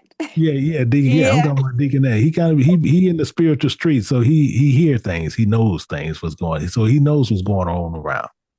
But the main thing is, that's why I made the statement a while back. A lot of people is not going to be here. They think they are, but they're not. Because either they're going to be removed, because the thing is, it's a waste of these people's time. It's a waste of my time. It's a waste of God's time to where people chooses not to do certain things. Nobody here is paid. Nobody here, we looking for no money. But the main thing is these brothers, each one of these brothers, elders, deacons, all of us included, we are required to make sure we putting in God's word. Don't think he didn't sit there and he just poured this lesson up this morning. He had to take some time to do it. Mm-hmm. And all these other sisters who have husbands, who are deacons and the elders, they know the same thing. They just didn't pour that lesson up. They had to do study because they work for a higher power. But then we have people who come over here and they just treat it, that was good. Or they over here to listen to it, to throw a rock at somebody else. Oh, they need to, no. That lesson you heard was for you. Yeah.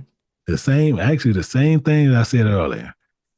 I sat there. I wouldn't say it. You never would have heard me say it when I was younger, ever. Hear me say anything about poor people. But I seen them differently. And for whatever reason, when I did what happened, and I walked around, I'm talking about, he was a lawyer. I spoke to this guy, and me and him talked for about an hour. I'm on Skid Row. This dude schooled me so hard. I'm not talking about in a derogatory. He schooled me so hard on business. And I'm trying to figure out in my head, why is he here? Mm-hmm. And I didn't get it. And then he introduced me to another businessman. I'm talking about, I literally didn't get it, but I learned something. I learned a lot. But then that's why I don't treat them as, as a certain thing. But if they walk up and they say they're hungry, I feed them. I don't care if they order whatever they want to order. If I'm going in that place to get me something to eat and they want something to eat, I get it. If I only have cash on me, I've done this many times before. I had cash and I'll go in there. And sometimes, this before the ATMs was real big, and I have cash and they want something to eat, I'm going to feed them first. And I sit there and I get mad at myself. I sit there like, dang it. Shoot, this is all I got. And they want just what he called what I have, what I was going to buy me. It cost me that. And I give it to them. Because I'm looking at, they don't know where their food coming tomorrow. Right. They don't know if they're going to run into a Michael Johnson tomorrow. They don't know if they're going to run into me. But I know I have money in the bank, so I can go to the bank and I can get me some money. I can run right back down the street, go to my mama's house. I have my aunt's house. I had houses I can go eat. Mm-hmm. I just want to eat. And I have to learn. Just because he's poor, we don't know why he's poor.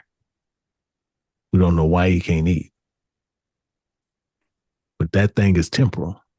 But then you can feed them some spiritual, where they can be profound. Because one guy asked me, he said, man, that's all you have? I said, yeah, this is it. He said, oh man, I can get this. No, you keep that. And I walked off. He said, man, hey man, God bless you.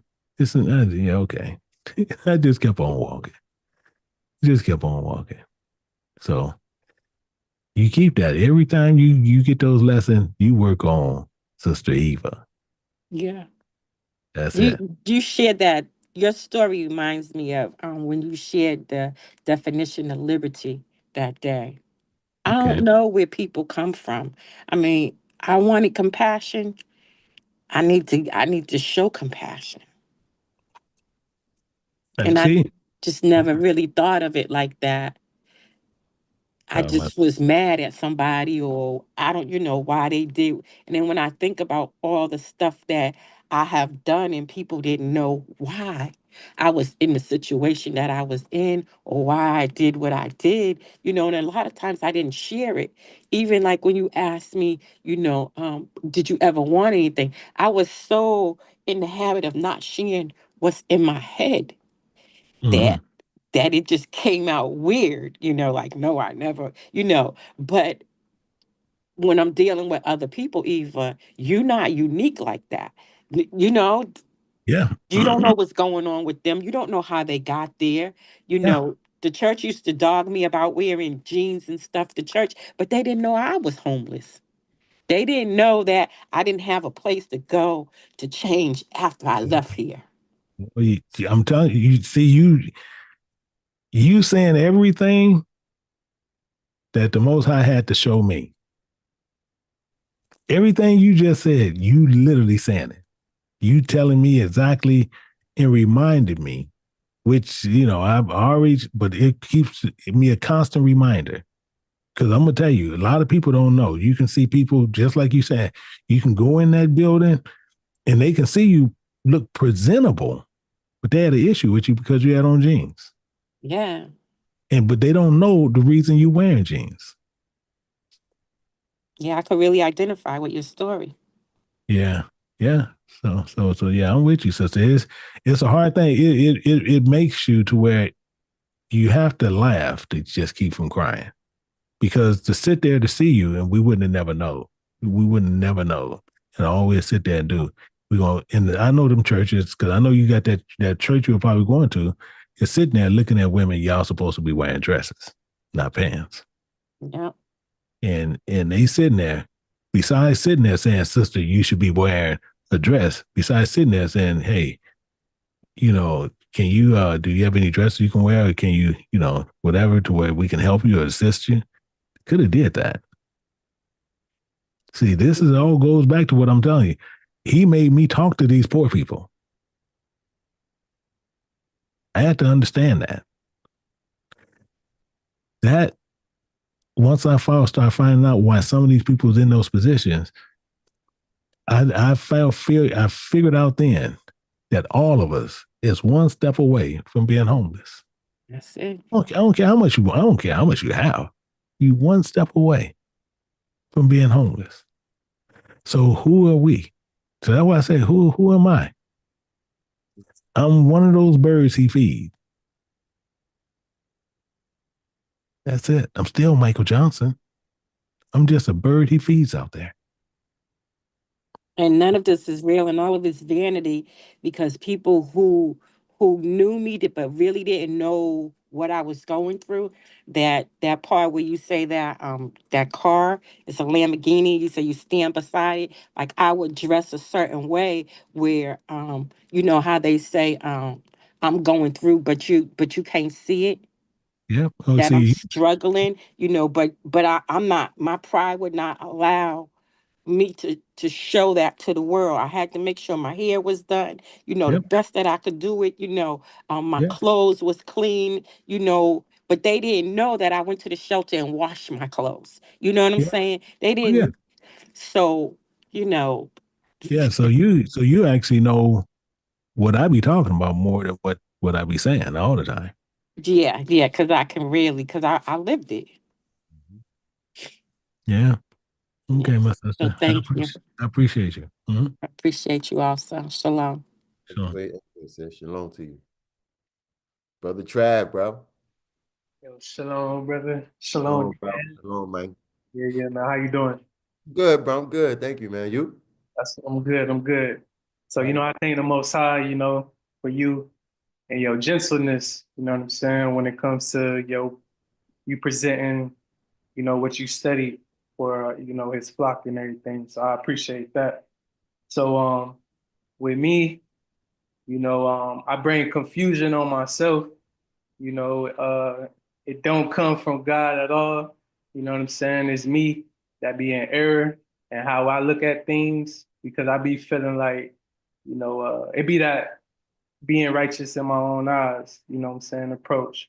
So, I have to kill that and everything and make sure, I'm not following along after what I think is what is right. You know what I'm saying? So I'm one of them ones that be, you know, so stuck in my thoughts and in my head that, you know, I just be remaining like unexpressive of what it is that I actually need to like put out there. You know what I'm saying? So I'm learning through, you know, these lessons and this gathering, you know, on the first day of the week, how I need to like, you know, kill that off, you know what I'm saying, and abstain from the flesh, you know, all of the works of the flesh and things like that. Because the confusion that I bring upon myself is me looking at certain things in the book and be just automatically saying, that's what I be doing, that's what I be doing. And like what Deacon Khalil was saying, you know, as him admiring someone, you know, for, you know, their talents or whatnot. And it's not that he's envious of them. So I understood what he was saying, because it's like I automatically just go into the negative of things and I just be like, okay, that's what I'm doing. But really it'd be a different angle of how to look at it, and it don't be what I be doing. So that's where the confusion is that I be bringing upon myself. So I just, you know, I be keeping it all contained inside. And yeah, you know, I do go to the Most High and I acknowledge, you know, my iniquities, but I gotta make sure that I do it in the correct manner. And I'm not just going to him by anything and just dumping in and saying this what I'm doing if I'm confused about if I am doing it or not. But through, you know, the lessons and everything and meditating on the lessons, I be realizing like, okay, you know, I got, you know, saying pastors, you know, elders, deacons, other brothers, you know, who I can chop it up with to find out, okay, is this actually what I'm doing or not? So like coming to these lessons, you know what I'm saying, and understanding the teachings, of course, you know, gotta dig deeper into it myself. Moving forward, I gotta make sure that, okay, I am processing it correctly, you know what I'm saying? And if I don't know, I need to ask. So, you know, I just gotta continue to, you know, come to the lessons, continue to, you know what I'm saying, share what it is that's on me to share. So I appreciate you, bro, for these lessons. Yeah, I bro. I appreciate the appreciate Most High, but I'm saying, you know what I'm saying? Like I appreciate I you. see. Come on, man. Come on. We here, bro. I got you. Yeah, I got you. Shalom to you, Trav. Sister Jarada. Shalom. How are you? You back. Yeah. Okay, how are you? I'm doing good. I'm doing good. I'm a little nervous. So, I talked about that already. Cut it out.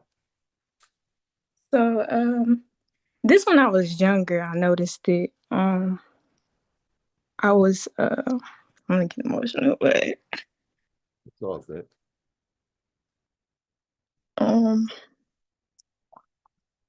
someone did something to me when I was younger, and instead of me forgiving them, I held it in, and I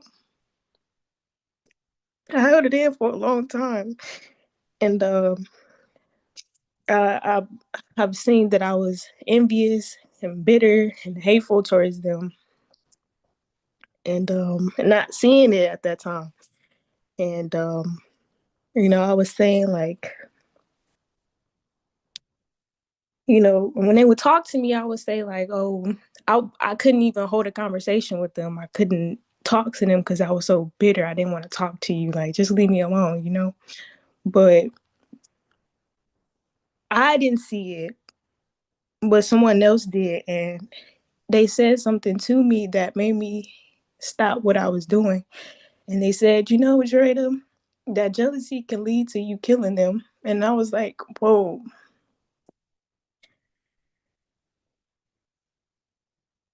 You know, that's dangerous. You know, that's very dangerous. So I stopped, and from that day, I was like, you know, I'm not gonna hold a grudge if someone do something to me. I'm not gonna do anything. I'm gonna forgive and let it go. And move on, and that's what I did. But that still was there because I didn't have that word to help me. I didn't know. And now that I know now, I quickly, quickly ended. And when I thought come in of being envious or holding a grudge, I ended quickly. So yeah, it's I just wanted to say that was all. Hold up. Hey, Elder. Yes. You got anything for her real quick?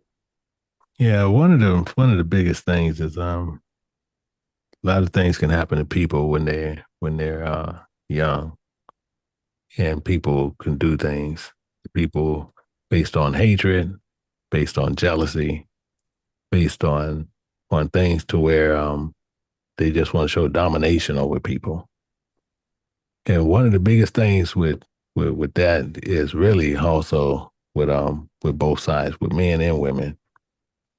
And what you have to remember is within this world and some of the people that you feel that's closest to you, family members that can be doing that, which the way she's emotional, I'm pretty sure that's a family member where that came from. But what you do is you sit there and you understand what that person is, because that's showing you what evil is. It's not showing you they don't know. It's not showing you they they did it by accident or whatever went on. They did it because they want to sit there and they want to make sure they can dominate over you. That's the purpose it was done. And what you do with that, you understand that. And then you're young, you're grown now. But then the best thing to always do is you held it in.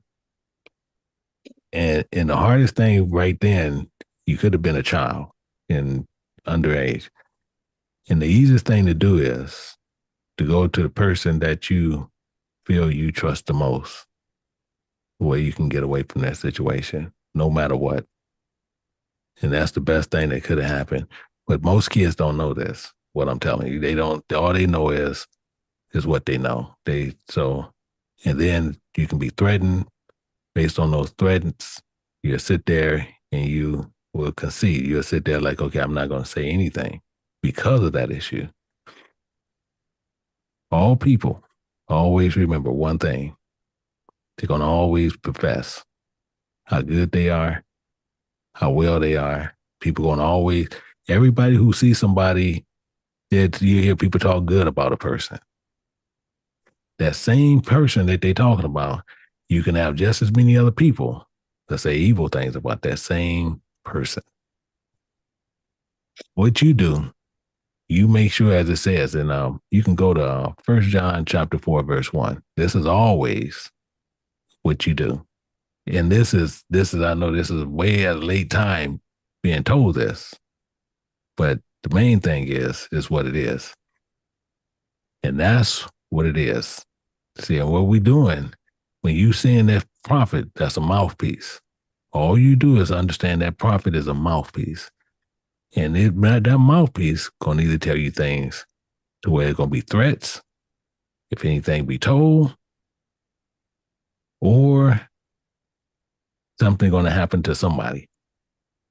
But what you do, you try those spirits. The first time that spirit came to you, the way it is, that spirit never changed.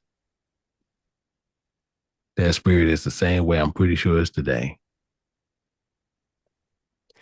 So you hold for what it is, and you make the moves you need to make. Because the main thing is your spirit didn't jive with their spirit from the beginning. And that's with all of us. Most people sit there and they think that people can hide their spirit. The only thing you can't hide is that. You can hide flesh, but you can't hide your spirit. When you come up to people, the first thing they're going to meet is your spirit. Most people don't even know that. That's why meet somebody, oh, I don't like them. The first meet was your spirit to their spirit. Most people don't know that. Well, everything I'm saying, So when you first met them, they let you know what their spirit was about. It's going to be contrary to it, meaning one going to be good, one going to be evil. It ain't going to be two good spirits that just dislike each other. That's impossible. That spirit going to hate the other spirit, or they're going to sit there and try to tolerate that spirit. As you continually grow, you learn. But the main thing is you know, I don't know who you're talking about or whatever happened, but the main thing is, then I don't know who it is, but the same thing is that was your enemy. That was somebody against you. That was somebody couldn't stand you for whatever reason, and they want to dominate over you for whatever reason it was. All right, my sister? Yes, thank you. Elder. Yeah. Thank you, sister. You're welcome. Shalom. Shalom. Look, keep coming back. Keep coming back. Ain't no need to be scared. Sister T. Shalom. I'm sitting up here like, Elder, I needed that for myself. But my issue is being having to feel like I need validation from people. And I'm my own biggest enemy. I'm my own biggest you just say enemy. I sit and I think about how this person is feeling about me, or, you know, did I say something to offend them, or did I do something to hurt their feelings? Why are they not talking to me? And, you know, why people treat me different? And I'm like, and I have to peel that off every day, because I'm like, look, the only person you need to be worried about pleasing is the Most High. That's it. You have to not care about what other people think about you or how they feel, because that's something that they got to work on within themselves. You know, if you did something wrong to them and they don't come tell you, then that's something that they have to work out themselves. Don't think of it yourself as if you said something wrong. And I'm always finding myself being cautious, like, oh, did my actions, did I, you know, just trying to please a person. And I'm like, I shouldn't even be doing that. Like, I shouldn't even be thinking about pleasing them. And so it's like something that I'm constantly battling. You know, it's a constant fight. It's a constant battle every day. And I'm like, I've never really had anybody to accept me, you know, as far as like growing up. So getting older, you know, you want people around. You want to try to pull this person to you, or you don't like being alone. And now coming into the truth, I'm like, okay, it's okay to be by yourself. You know, it's okay to be alone. Sometimes that's what you need, so that I need to speak to you and show you what you need to fix. And by these lessons and hearing everybody's lesson, I sit there and I take these jewels, and sometimes I can't sleep. I'm up and it's weighing on me. And I'm constantly like, okay, how can I fix this? How can I change these things so that I could be a better me? And so that God accept me. Because I can't look for validation from other people, even though that's something I struggle with. That's something that I have learned that I constantly have to kill and let it go and be okay with not having people around. And so that's all. Hey, Dick, real quick. Sister Arnold, Yes, I'm going to ask you a simple question. Can you put a round peg in a square hole? No. Okay, you know that's what you're doing. You trying to live in Christ, but you're trying to get approval from the world. You know that? Yes. That's what you're doing. So if you're trying to get approval from the world, but you're living for Christ, that's why you feel the way you feel. Until you can come to the understanding that the world hates you, but it hated Christ first. You chose Christ. You do it upon your own free will. You're not doing it to please anybody. You're not doing it to sit there. You should never be doing it because you want You just want eternal life. You should be wanting it because you want the truth. He's not going to lie to you. He's going to tell you what you need to know. If it hurts you, cuts you, whatever he's going to do, but you just want the truth. You don't want somebody to sugarcoat something to you, somebody that tell you a lie. He said that he's not a man that he should lie. As long as you understand that, and then you say, this is who I want to marry. I want to marry Christ. You choose that. Once you chose it, now you hold on to it. But just because you chose just to marry Christ, do you know how many sisters back here right now who's married that they family members can't stand their husbands? And same thing vice versa. We got family members can't stand our wives. But who did you marry? Did you marry that man for them? Or did you marry that woman for them? No, you married them for yourself because it was the best for you. We don't try to put a round peg inside of a square hole. We follow ourselves. We follow Christ. If he's our head, we follow him. The world going to hate you as you're doing it. You don't look for validation from them. I can care less whatever they do. That's why you see a lot of times, I said quite a bit. Yeah. Ask me, do I care? I say whatever. We ask me, do I care? Because the only one I need to answer to is him. In this world, the only one that I sit there and I hear and we can sit there and talk about it is my wife. Other than that, I don't answer to nobody.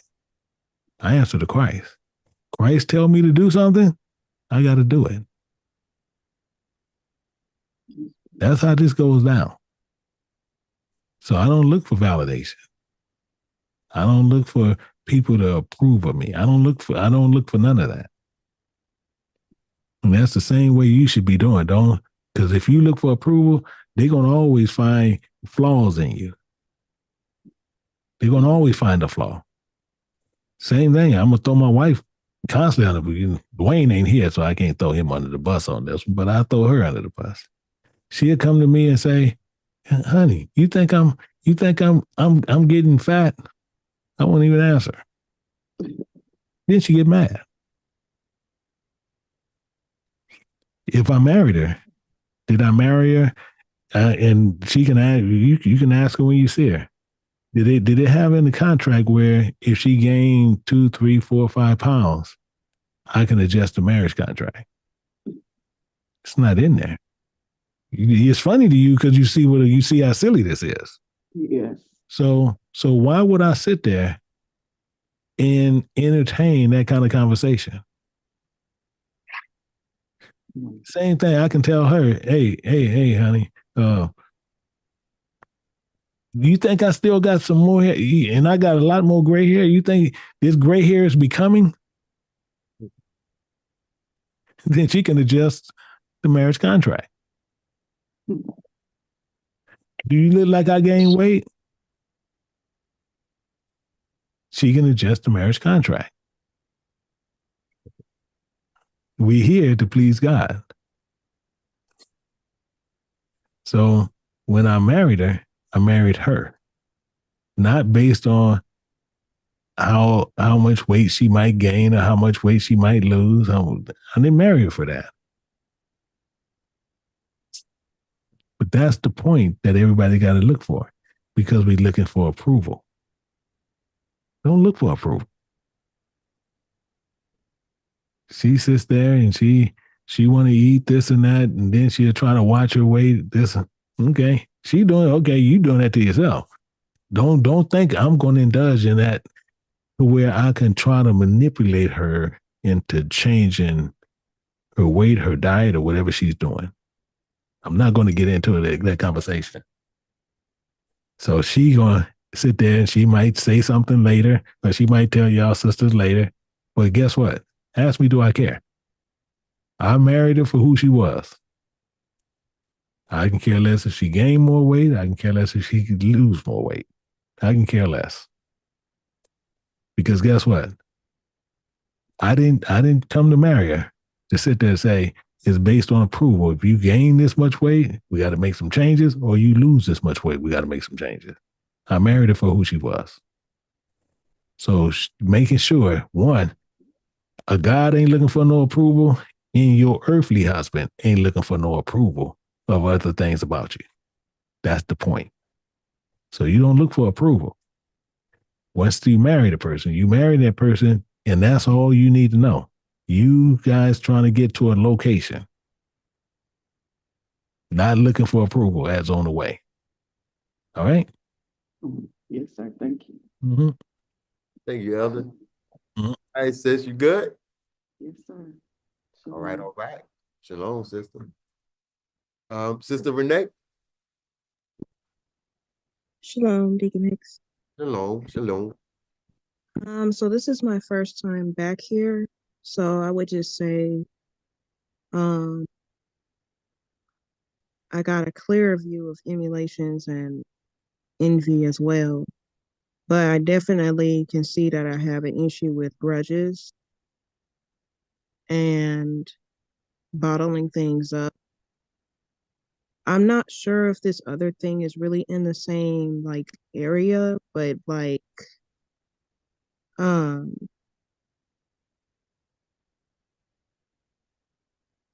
like feeling alone and stuff like that can be um something too, to where I guess it's kind of like I feel mentally abandoned, so then I kind of like push away because I don't want that to happen to me.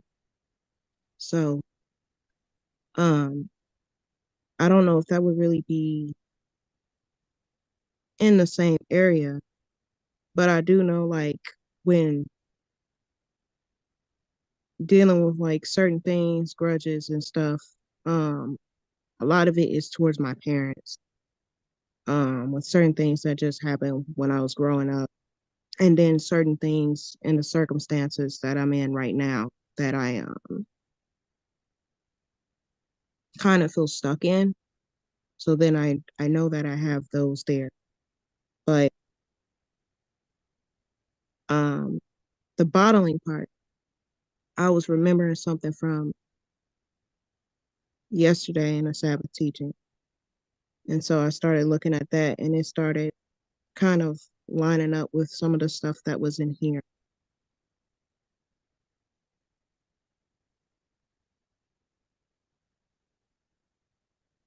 I'm sorry, that was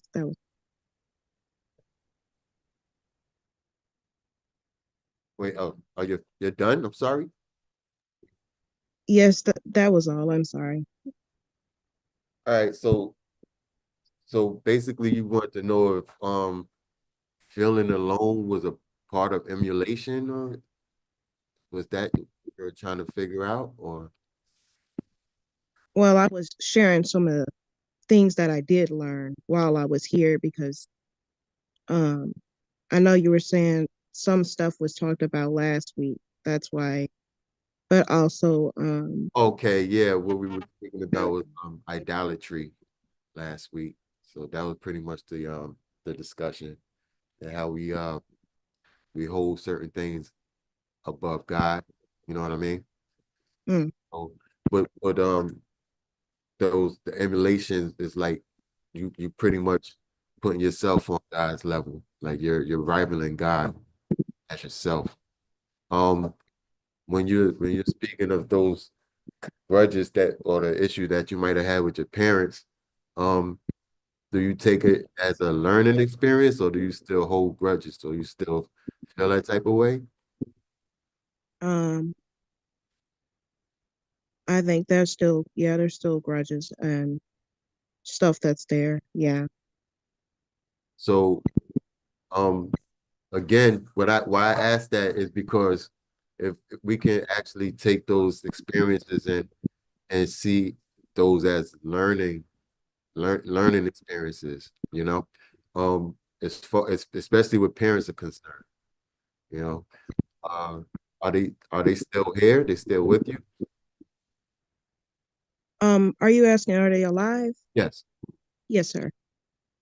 And do you have any contact with them, or you just stay away? Somewhat. Like you stay away from them, or No, you still have contact?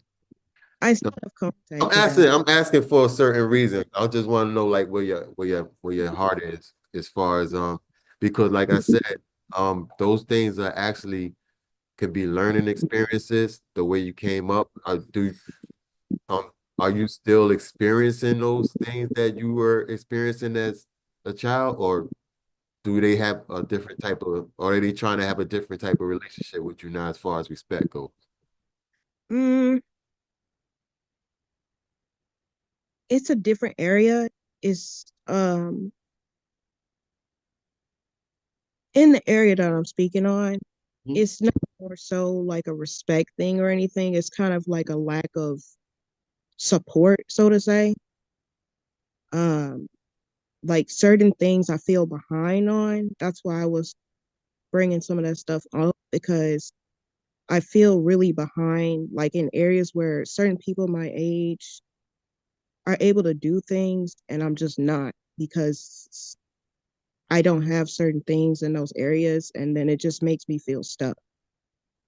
So you feel like you weren't given certain tools coming up, and it put you behind. You feel like you're behind society, or Correct. feel like you're not at the certain level in your life where you should be. Actually, you're exactly where you're supposed to be.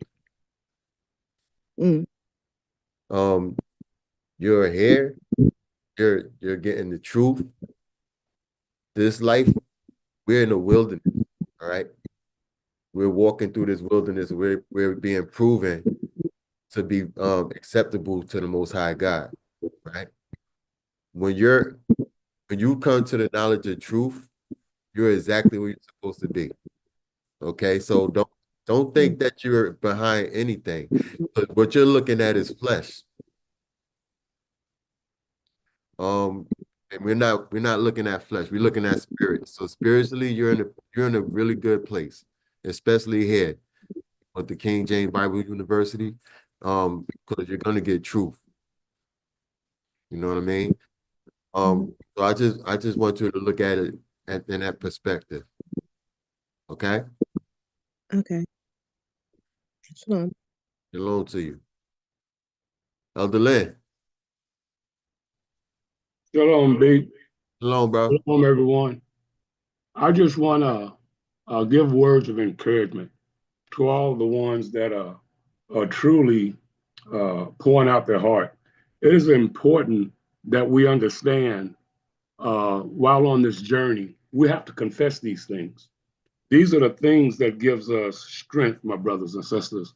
These are the things that gives us counsel and advice. And the word of God, it's the word of God that's pulling all of these things out of us. I want you to keep that in mind, okay? So when we're expressing those things that we've held in for years that no one has ever known, this is the act of the word of God, because we're truly trying to find that which we're seeking after.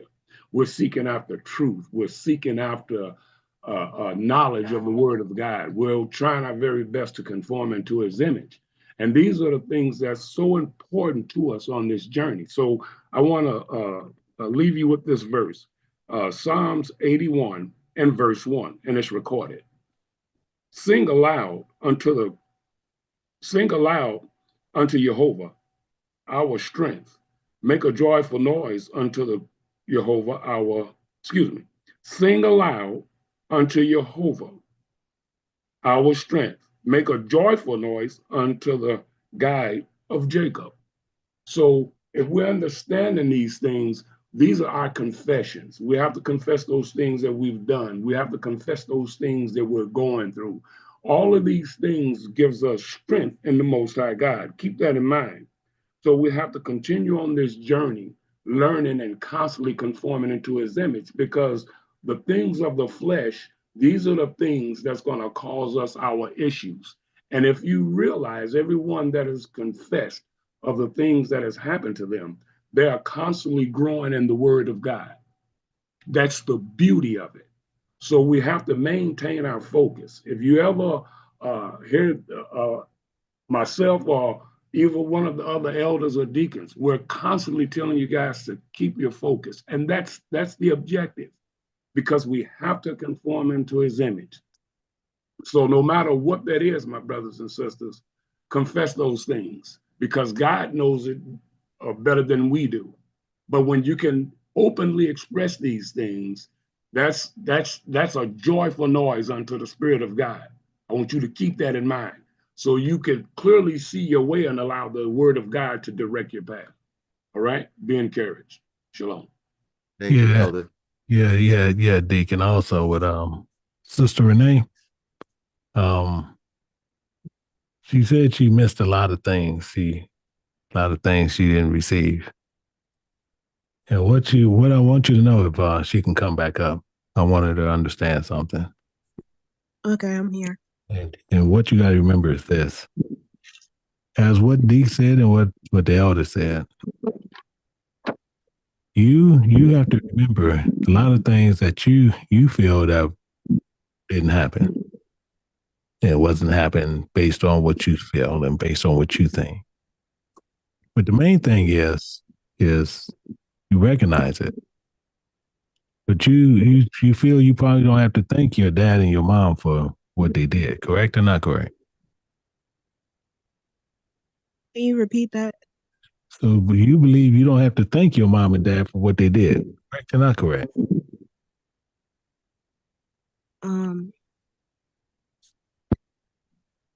For what they did, as in like putting a roof over my head, food and No, water. no, I didn't say nothing. We talking about what you talking about. You didn't bring up food and water. But with all that you said, whatever they done to you, you feel you don't have to thank them for it, correct or not correct? Right. So this is the issue. If they didn't do what they did, you wouldn't even be here. If they didn't do those things, you wouldn't be where you are right now. Let's say they gave you that, whatever you felt, and let's say they gave you that golden spoon in your mouth. And I want you to be honest with yourself. Would you be here? Would you even be looking at for God? I don't think I would. No, wouldn't. We have to sometimes look at parents and we learn from that. And we can go through hard roads and you'll go through certain ways. And you can go through that certain road just because of the temperament that you have, your characteristics that you have within you. And he had to send you a certain road because he needed you to be humble once you got here. So you'll travel a certain way, not the way you might felt it should be, because you felt you should have had that G.I. Joe with the Kung Fu grip. You felt you should have had that one. Your friends had it, why you couldn't have it? That's the issue. But what you do, you can go back and you can look at your dad, you can look at your mom, tell them thank you. Hey, thank you. They thank me for what? If you didn't do what you did, I wouldn't be the woman I am today. And that's 100% true. So some of us look at things quite differently. But when you sit there and see that and however they did or whatever they done to you, whatever was said, whatever went the wrong way to you, it was still to mold you to who you are today. You follow me? I follow. So next time you have a conversation with him, and actually he's highlighting, and as he's using that, it says, "Trust in Him and all ye at all times, ye people, pour out your heart before Him. God is a refuge to us, You saying meditate. That's what you meditate on. Salah. What scripture is that? That is Psalms 62 and verse 8. Thank you. So next time you talk to your mom, talk to your dad, you thank them. Thank you. Because if it wasn't for you guys, I wouldn't be here. I wouldn't be doing the things I'm doing now. I wouldn't be the way I am today. I wouldn't be this person. 100%. All right? Okay. All right, All right. sister. Shalom. Shalom. And everybody speaking is a very powerful thing. I really appreciate you all. Sister Bernie? Shalom, Deacon Hicks. Can you hear me? Yes, I can, loud and clear. How are you today? Yeah, I'm good, thank you. First, I would like to just praise Jehovah for you and this particular message. I pretty much was up all night as well as this morning, and I guess my spirit being just going through. However, your message was pretty much, and over the last couple of weeks, pretty much my thoughts, pretty much what I was meditating on, and I have been for a while, especially with a neighbor. So I wanted to, for a while, understand the embodiment of a neighbor, and you brought that out today. Some of the pieces that goes in it as in comparison to compassion, and how the Most High God of Israel is towards us. And then other things, and hearing all the testimonies of the brothers and sisters, and my walk. My meditation pretty much was from the beginning up until where I'm at right now, coming into the truth. I personally feel like I've been in a whirlwind from the almost from the very get-go.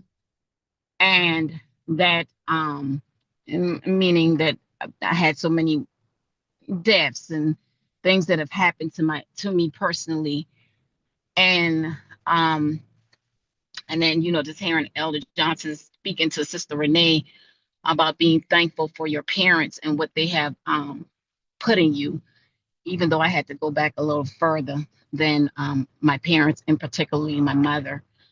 So I just want to just praise Jehovah. It's a lot to meditate on, a lot to kind of go through. And I just thank you. I've been fearful about communicating.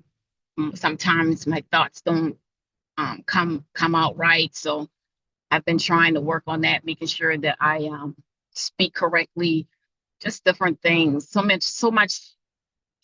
many things over the period of time. But I just wanted to praise Jehovah. Thank you for the message. Thank you for what you're doing. And I just wanted to say I really appreciate it. I appreciate you too. I appreciate you even gathering yourself to speak. It's very important, as Elder Lynn has said, that we get these things out. Because once you put it in the air, it's out. Now you can deal with it. You know what I mean? And what you're doing right now is nothing but practicing. So you just keep showing up, keep speaking. That's what this is about. That's what we hear about. You know what I mean? Especially on the first day of the week study.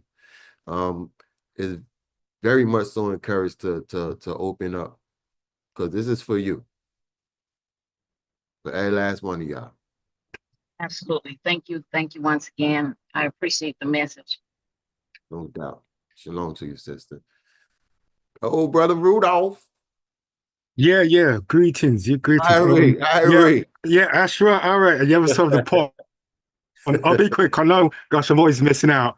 Greetings, everybody on the other side of the pond. I just want to appreciate the lessons from yourself, Brother Hicks, and I really appreciate. I'll just praise the Most High about King James Bible versus the whole thing, and also what I see fleshly.